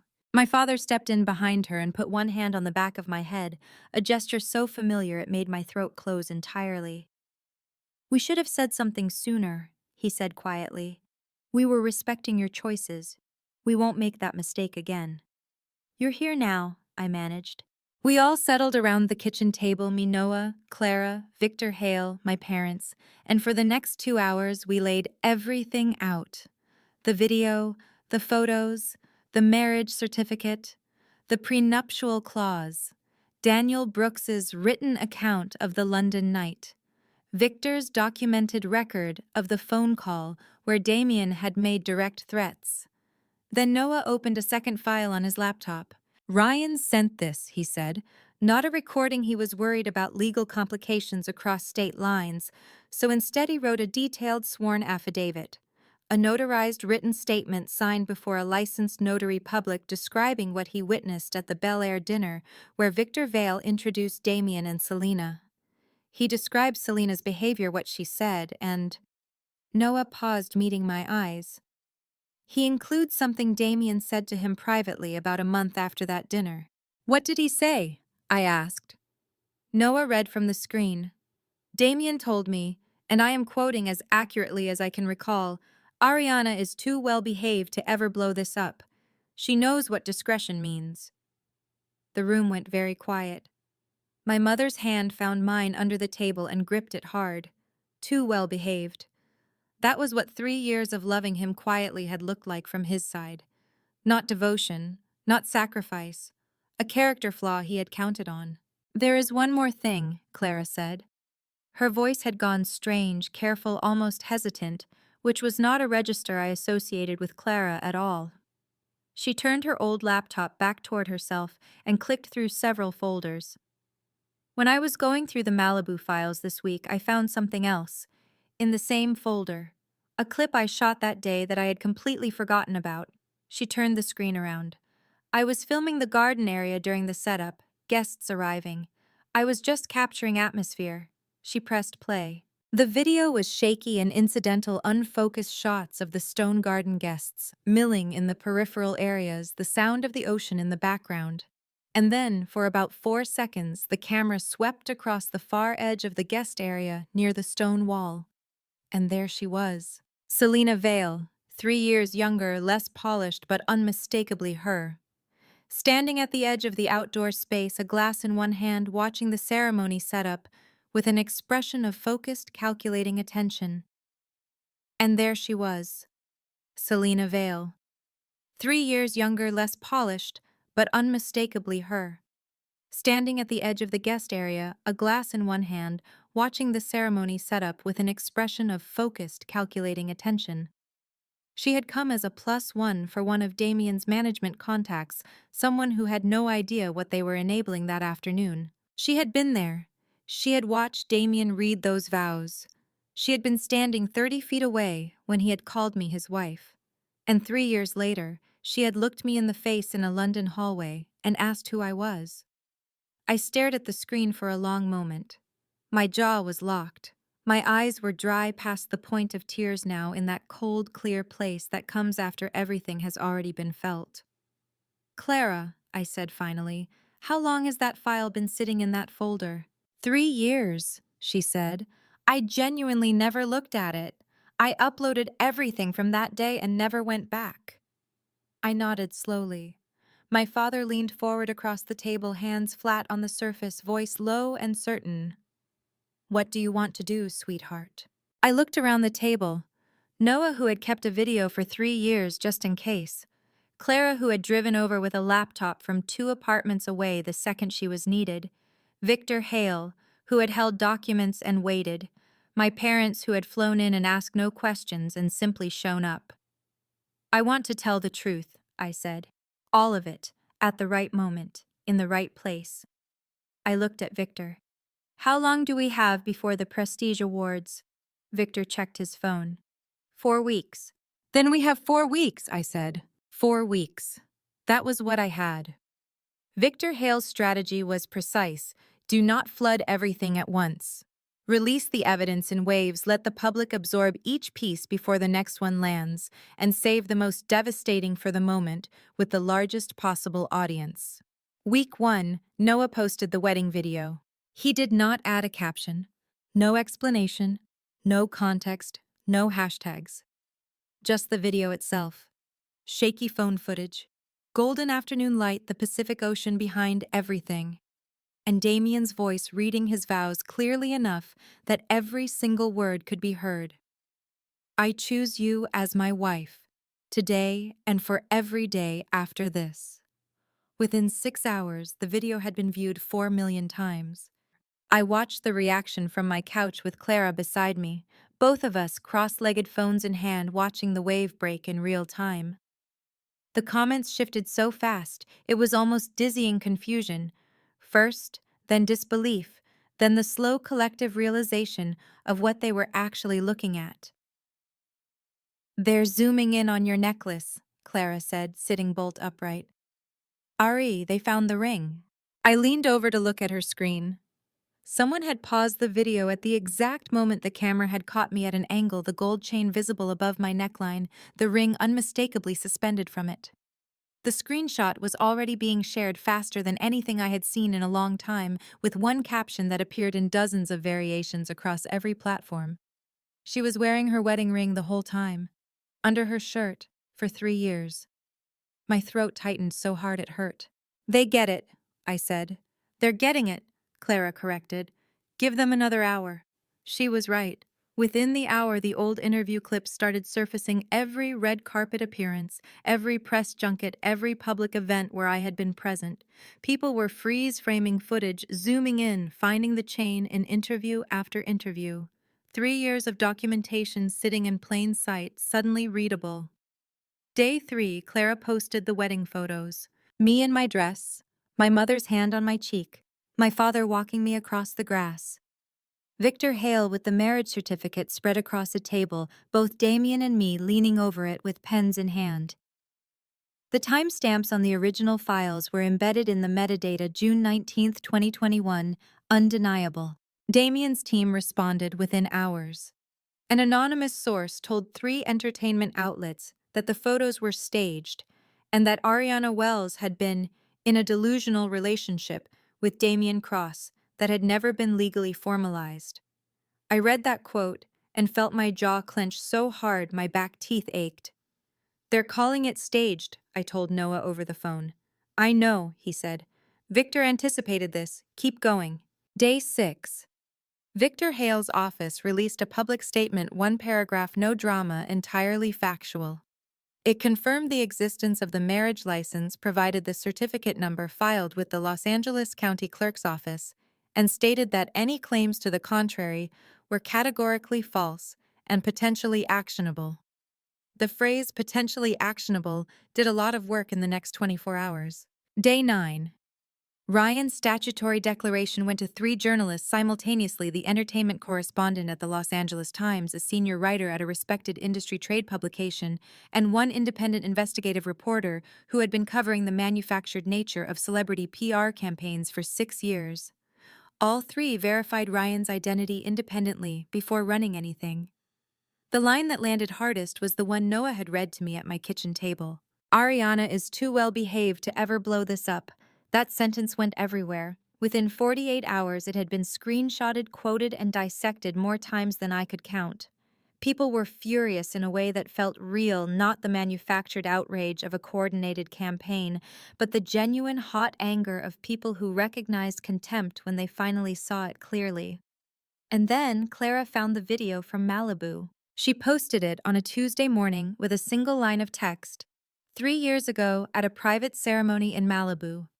All guests were present by invitation. 4 seconds of shaky footage. The garden, the stone wall, and Selena Vale unmistakably standing at the edge of the guest area with a glass in her hand, watching the ceremony set up. The internet detonated. I was at Victor's office when it went live.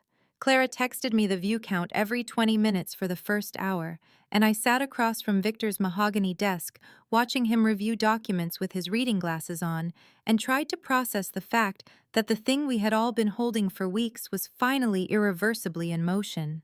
They found an old clip, Noah called to tell me, voice bright, with something that was not quite triumph but was close to it. A behind-the-scenes video from a project Selena did 18 months ago. She's talking about perfume. She says, and I'm reading this directly, "I have this one fragrance I've been obsessed with for years. Found it through someone I really admire." I pressed my free hand flat against my sternum like I could hold my own heartbeat steady. "She's talking about mine," I said. "The comments figured that out in about 11 minutes," Noah said. By the end of that Tuesday, the landscape had completely shifted. The hashtag that had been used to attack me for 2 months had been replaced organically and without any coordination from our side by something else entirely. People who had called me unstable were deleting their posts. Fan accounts that had existed solely to celebrate Damien and Selena were going quiet or pivoting entirely. And somewhere in the middle of all of it, a message came through from an office I had not expected.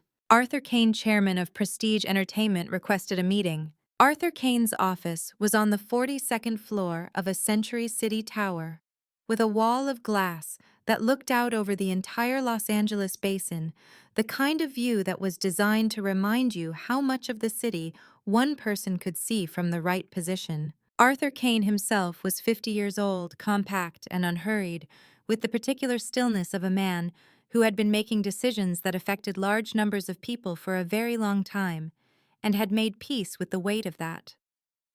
He had built Prestige Entertainment from a mid-sized production company into one of the most influential forces in Hollywood over the course of 20 years. He had greenlit careers, ended others, and watched every species of industry scandal from a front row seat.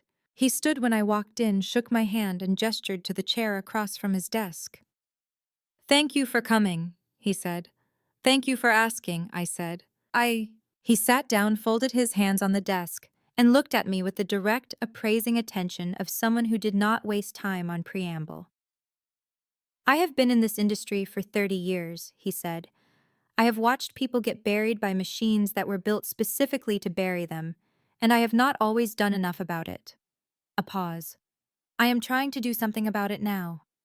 My chest tightened. "I'm listening." "The Prestige Awards are Saturday night," he said. "Damien Cross and Selena Vale are nominated for Most Beloved On-Screen Couple. The plan, as it stood 2 weeks ago, was for them to present together in the first half and potentially accept in the second." He looked at me steadily. "I would like you to be the presenter for the final award of the evening, and I would like you to have full control of the production feed for your segment, including the content displayed on the main screen." The room was very still. "You're giving me the screen," I said slowly. "I am giving you the screen," he confirmed. "Whatever you put on it is your decision. My team will execute it. I will take responsibility for the production choice." He leaned forward slightly. "The ceremony is being live-streamed to approximately 4 million households. Every major entertainment outlet will be covering it in real time." 4 million households. I felt the number land in my stomach like a stone dropped into deep water. "Why?" I asked. "Why are you doing this?" Arthur Kane was quiet for a moment. Then, "Because I signed off on the management structure that required you to hide your marriage. Not directly, not knowingly. But the deal structure that kept Damien's image viable, I benefited from it. My company ran 2 of his projects during those 3 years." His jaw tightened. "What happened to you happened partly in my house. The least I can do is give you the room to correct the record." I left his office an hour later with a production credential, a time slot, and the knowledge that Saturday night was going to change everything one way or another. Friday evening arrived before I felt ready for it. I was in my dressing room doing a final run-through with Clara, dress hair the exact words I was going to say, when my phone buzzed with a text from a number I recognized immediately. "Damien, can we talk? Just 5 minutes, please." I stared at the message for a long moment.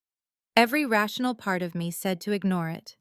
But there was another part, smaller, quieter, the part that had loved him for 3 years, that wanted to look him in the face one more time before everything ended. I texted back. 1 hour. The restaurant on Melrose. Outside table. He was already there when I arrived, sitting at a corner table with his collar open and his eyes carrying a tiredness I had not seen on him before. Not the performed exhaustion of someone working too hard, the real kind, the kind that came from knowing what you had done. He stood when he saw me approaching. "You look," he started. "Don't," I said, and sat down. He sat too, picked up his water glass, put it down without drinking. "I've been watching what's been happening this week," he said. "The video, the photos, Ryan's statement." He met my eyes. "I'm not going to pretend I don't know what's coming tomorrow night." "Then why did you want to meet?" I asked. "Because I wanted to say I'm sorry," he said. "Before it happens, not after when it won't mean anything." His voice was low and controlled, but something underneath it was fraying visibly at the edges. "I know that doesn't fix it. I know sorry doesn't come close to covering what I did, but I need you to know that the person who stood on that bluff in Malibu meant every word he said." I looked at him across the table. The candlelight. The careful, exhausted face of a man arriving far too late at a version of honesty he should have chosen 3 years ago. "I know he did," I said. "That's what makes it worse."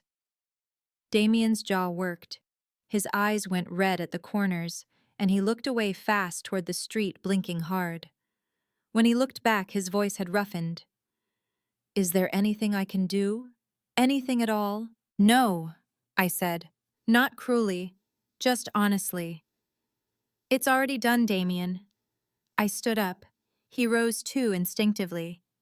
"Ari, get some sleep," I said. "Tomorrow is going to be a long night for both of us." I walked back to my car. 3 blocks away, I passed Lucas Wynne coming out of a gallery opening. Lucas was a 32-year-old actor I had known casually for years. Someone with a reputation for being straightforwardly decent in an industry that did not always reward that quality. He saw me and stopped. "Hey," he said, reading my face with the quick, empathetic attention of someone who had been following the news cycle closely enough to understand the context. "How are you holding up?" "Honestly," I said, "I'm terrified." He nodded fully, and without minimizing it. "Good," he said. "That means it matters." I got in my car, drove home, and sat in the dark of my living room for a long time. Tomorrow night, Damien and Selena were going to walk into the Dolby Theater as the most talked-about couple in the industry. And I was going to be the one standing at that podium when the final award was called. I pressed both hands flat on my knees and breathed. One more night. The Dolby Theater on a Saturday night in September looked the way it always did. Beautiful and merciless, every surface polished to a high shine, every seat filled with people who made their living being watched. I had been in this building dozens of times. I had sat in those seats, walked those red carpets, smiled for those cameras. But I had never stood in the wings the way I was standing now, with a microphone in my hand and 2,000 people on the other side of a curtain, and the full weight of 3 years pressing down on my chest like a hand. Donna, the stage manager, appeared at my elbow. "5 minutes, Ms. Wells." "I know," I said. "You've got the full board," she said quietly, meaning the production feed, the LED screen, everything Arthur Kane had authorized. "My team is ready on your cue." "Thank you, Donna," she hesitated, then said very low, "For what it's worth, good luck." I turned back to the monitor mounted on the wall beside me. There they were in the third row. Damien in his black tuxedo jaw, sharp every inch the version of himself he had spent years constructing. And Selena beside him in ivory silk, her hand resting on his arm, her smile tilted toward the cameras that swept the audience every few minutes. They looked stunning together. I could acknowledge that. I could look at them and see exactly why the world had decided they were a love story. And I could also see with a clarity that no longer hurt the way it used to, that the entire thing was a performance built on top of my real life. Clara's voice came through the earpiece she had insisted I wear. She was in the audience 3 rows back from the aisle. I can see them from here, she said. He looks relaxed. He has no idea. Good, I said. Noah's in position, she said. Your parents are in row 7. Your mom is gripping your dad's hand hard enough to cut off his circulation. Something warm cracked open in my chest. Tell her to breathe. I did, Clara said. She told me to mind my business.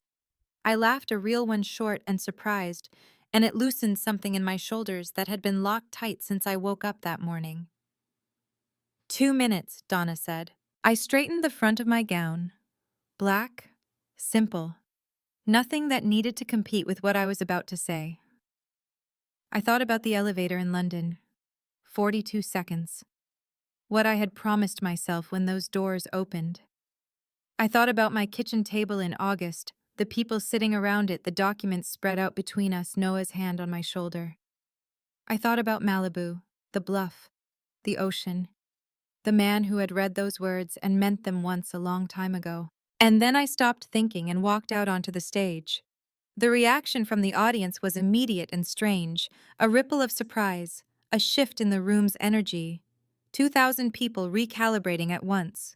The MC had just introduced me as the evening's final presenter, and the name had clearly landed differently than expected. I heard the murmur move through the seats like a current. I walked to the podium. The spotlight was hot and absolute.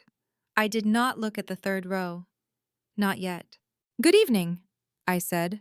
My voice came out clear and steady and completely my own, which was the only thing I had asked of myself tonight. Before I present the final award of the evening, I said, I'd like to share something, because I think the people in this room and the people watching at home deserve to understand the full story behind the nomination you're about to hear. The murmur in the audience died. 2,000 people went still with the particular attention of a crowd that senses something real is happening. I looked directly into the main camera. 4 million households. 3 years ago, I said I got married. It was a private ceremony, 30 people a bluff overlooking the Pacific, entirely legal and entirely real. We kept it private at the request of management because my husband's image as a single man was considered commercially valuable. I paused. Let that sentence land. I agreed to that. I wore my wedding ring on a chain under my shirt every day for 3 years because I believed in the man I had married and I believed the secret was temporary. Dead quiet in that theater, the kind of quiet that meant everyone was holding their breath. It was not temporary, I said, and the man I married stopped being the person I thought he was somewhere along the way. I nodded to Donna. The main LED screen behind me, 40 feet wide, blazing bright, lit up. The wedding video began to play. The sound filled the entire theater. Damien's voice, unmistakable, reading the words he had written himself 3 years ago, on a bluff in Malibu, with the Pacific behind him, and both our families watching. I choose you as my wife, today and for every day after this, whatever comes. I did not turn around to watch the screen. I watched the audience instead. I watched the moment 2,000 people understood simultaneously what they were seeing. I watched the woman in row 4 press both hands over her mouth. I watched a man in the aisle seat grab his neighbor's arm. And I watched Damien Cross in the third row go the color of paper. He had not moved. He was sitting completely rigid, his jaw locked, his eyes fixed on the screen with an expression I had never seen on his face in 3 years of knowing him. Pure, undisguised exposure. The look of a man stripped of every layer of performance all at once in front of the largest possible audience with nowhere to go. Selena had turned to look at him. Her composure was intact, but her eyes were doing calculations at high speed, running the damage assessment in real time. The video ended. The theater was so quiet I could hear the ventilation system. I turned back to the podium and looked into the camera one more time. You called it the most beautiful love story in showbiz, I said. My voice did not shake, not once. I called it my marriage. I set the microphone down on the podium, and I walked off that stage. Behind me, from somewhere in the back of the auditorium, a single pair of hands began to clap, then another, then a third. By the time I reached the wings, it had become something I could feel in my sternum. Donna was standing just inside the curtain. Her eyes were very bright.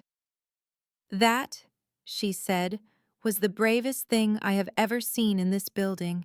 I sat down on the nearest folding chair and put both hands over my face and breathed. Not crying, just breathing. Long and slow and finally unencumbered. 2 minutes later, Noah pushed through the curtain and sat down beside me on another folding chair, close enough that our shoulders touched. He did not say anything. He did not need to. I dropped my head onto his shoulder. "We good," he said finally. "Yeah," I said. "We're good." The internet, as it turned out, does not sleep. By the time Noah drove me home from the Dolby Theater that night, the clip of my 2 minutes at that podium had been viewed 11 million times. Not shares. Views.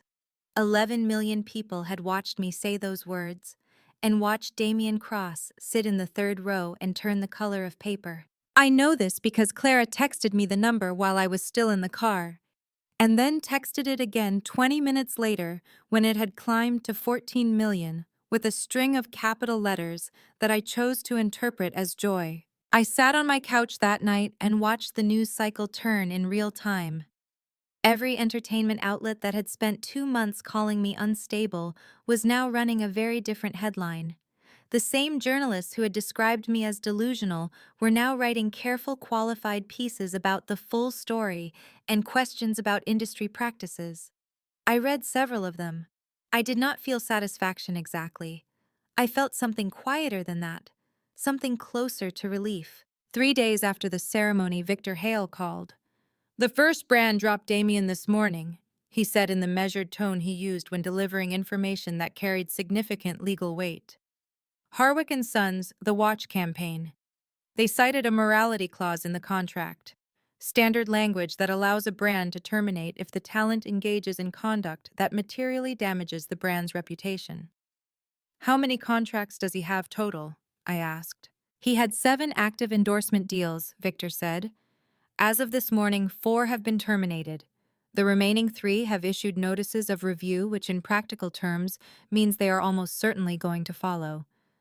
I let that settle for a moment. 7 contracts. 3 years of carefully constructed commercial value built partly on the foundation of a secret he had made me keep, now being dismantled one morality clause at a time. "And the film?" I asked. Damien had been attached to a major studio project, a lead role he had been developing for 18 months. "Production has been suspended indefinitely," Victor said. "The studio issued a statement saying they are evaluating their options. That is typically language for a quiet exit." A pause. "His fan club, the main one with about 2.3 million members, announced a formal disbandment yesterday." "I know," I said. Noah had sent me the screenshot. I did not feel triumphant. I want to be clear about that. Watching someone's career dismantle piece by piece did not feel like winning. It felt like watching a fire that had been set a long time ago finally reach everything it had been moving toward. Selena's situation moved faster and hit harder. Her album, which had been scheduled for release the following month, was pulled by her label within 72 hours of the ceremony. The label's statement was brief and bloodless: mutual decision to reassess the release timeline, which everyone in the industry understood to mean the opposite of mutual. 2 major beauty brands terminated their partnerships with her. Her headlining tour, which had sold 60% of its tickets, was canceled 3 weeks later when the remaining 40% failed to move. The headline that appeared in an industry trade publication read, "From National Sweetheart to She Knew How Selena Vale's Calculated Gamble Collapsed." Clara read it to me over the phone, and I heard something complicated in her voice, not glee but a kind of grim vindication that I understood completely. "Her father is in worse shape," Clara added. "Noah says Victor Vale's company is bleeding. Three investment partners pulled out of a joint venture the week after the ceremony. The story about him engineering the whole thing using his daughter's relationship as a commercial strategy that one hit different with the business press. Good, I said. And then because I wanted to be honest, and I feel terrible for saying good. Don't, Clara said firmly. He weaponized his own daughter's life for leverage. That has consequences. Victor Hale handled the formal dissolution of the marriage over the following 6 weeks. Because Damien had publicly committed documented infidelity and had concealed the marriage for commercial gain, both of which were explicitly addressed in Clause 11 of the prenuptial agreement, he forfeited all claims to shared assets accumulated during the marriage and to the revenue streams generated by my individual contracts. The LLC document he had wanted me to sign became relevant evidence of intent rather than an executed agreement. He did not contest the terms. His lawyer communicated the acceptance in 2 sentences: no call, no message from Damien himself. 6 weeks after the ceremony, I signed the final dissolution papers in Victor's office. I sat at the long conference table with the late afternoon sun coming through the west-facing windows, and I put my name on the last page, and I felt something I had not expected. Not grief, not relief, but a kind of spaciousness, like a room that had been crowded for a very long time finally emptying out. Sophia Lane called that same afternoon. I heard you sign today, she said. News travels fast, I said. In this industry always. A pause warm and unhurried. How do you feel? I looked out Victor's window at the LA skyline going gold in the afternoon light. Ready, I said. And I meant it in a way I had not meant anything in a very long time. Good, Sophia said. Because we start shooting in January, and I need you at full capacity. That evening, I went home and sat in my studio space. A room I had converted from a spare bedroom 2 years earlier with good light and a desk I loved, and walls I had slowly filled with things that mattered only to me. I had been working in this room all year quietly through everything. It had stayed constant when nothing else had. I took out my phone and opened Instagram for the first time in 3 weeks. I photographed the wedding ring, the one I had retrieved from the shards lost and found the week after London, because it had been my grandmother's, and I was not going to let it end up in a hotel storage bin. I placed it on the desk beside my laptop in the afternoon light, and I took the photo. I wrote the caption I used to stay silent to protect love. In the end, I had to speak to protect myself. I posted it and put my phone down. Noah texted 11 minutes later. Just 3 words. There she is. I smiled, genuinely fully without anything behind it, but the simple fact of being okay. In January, I walked onto Sophia Lane's set for the first day of shooting. The script was everything she had promised, sharp and honest, and built for someone who understood what it cost to stay quiet when every instinct said otherwise. I understood that cost intimately. Arthur Kane sent flowers on the first day. The card said only, "Welcome to the next chapter." I put the flowers on the desk in my trailer, sat down in the chair in front of the mirror, and looked at my own reflection for a long moment. Then I smiled at myself, the kind of smile that did not need anyone else in the room to mean something, and got to work. If there is one thing this whole story taught me, it is this: silence is not the same as strength. I spent 3 years believing that keeping quiet was an act of love. Looking back now, I think I was confusing love with fear, fear of losing something I had already slowly been losing all along. People share stories like mine on the internet every single day. Family betrayal, revenge, the kind of quiet devastation that does not make the news but lives in your chest for years. If you have ever read one of those family Reddit stories and thought that could never be me, I am here to tell you I thought the same thing. My personal opinion. No relationship, no career, no image, no contract is worth the cost of your own identity. The moment someone asks you to disappear so they can shine, that is not love. That is management. And I believe genuinely that God does not waste pain. Every piece of what I walked through built something in me that I could not have built any other way. I did not come out of this unscathed, but I came out. If you take nothing else from this story, take this: do not do what I did. Do not love someone so loudly on the inside while staying so quiet on the outside that you become invisible to everyone, including yourself. You deserve to be someone's first answer, not their best kept secret. If this story moved you in any way, I would love to hear your thoughts in the comments. Share it with someone who needs to hear it. And if you want to be here for the next one, you know what to do. Thank you so much for staying until the very end. It means more than you know. One last thing, some of the stories on this channel contain fictionalized elements created purely for storytelling and the value they carry. If that is not the kind of content you are looking for, no hard feelings, there is something out there made exactly for you. Go find it.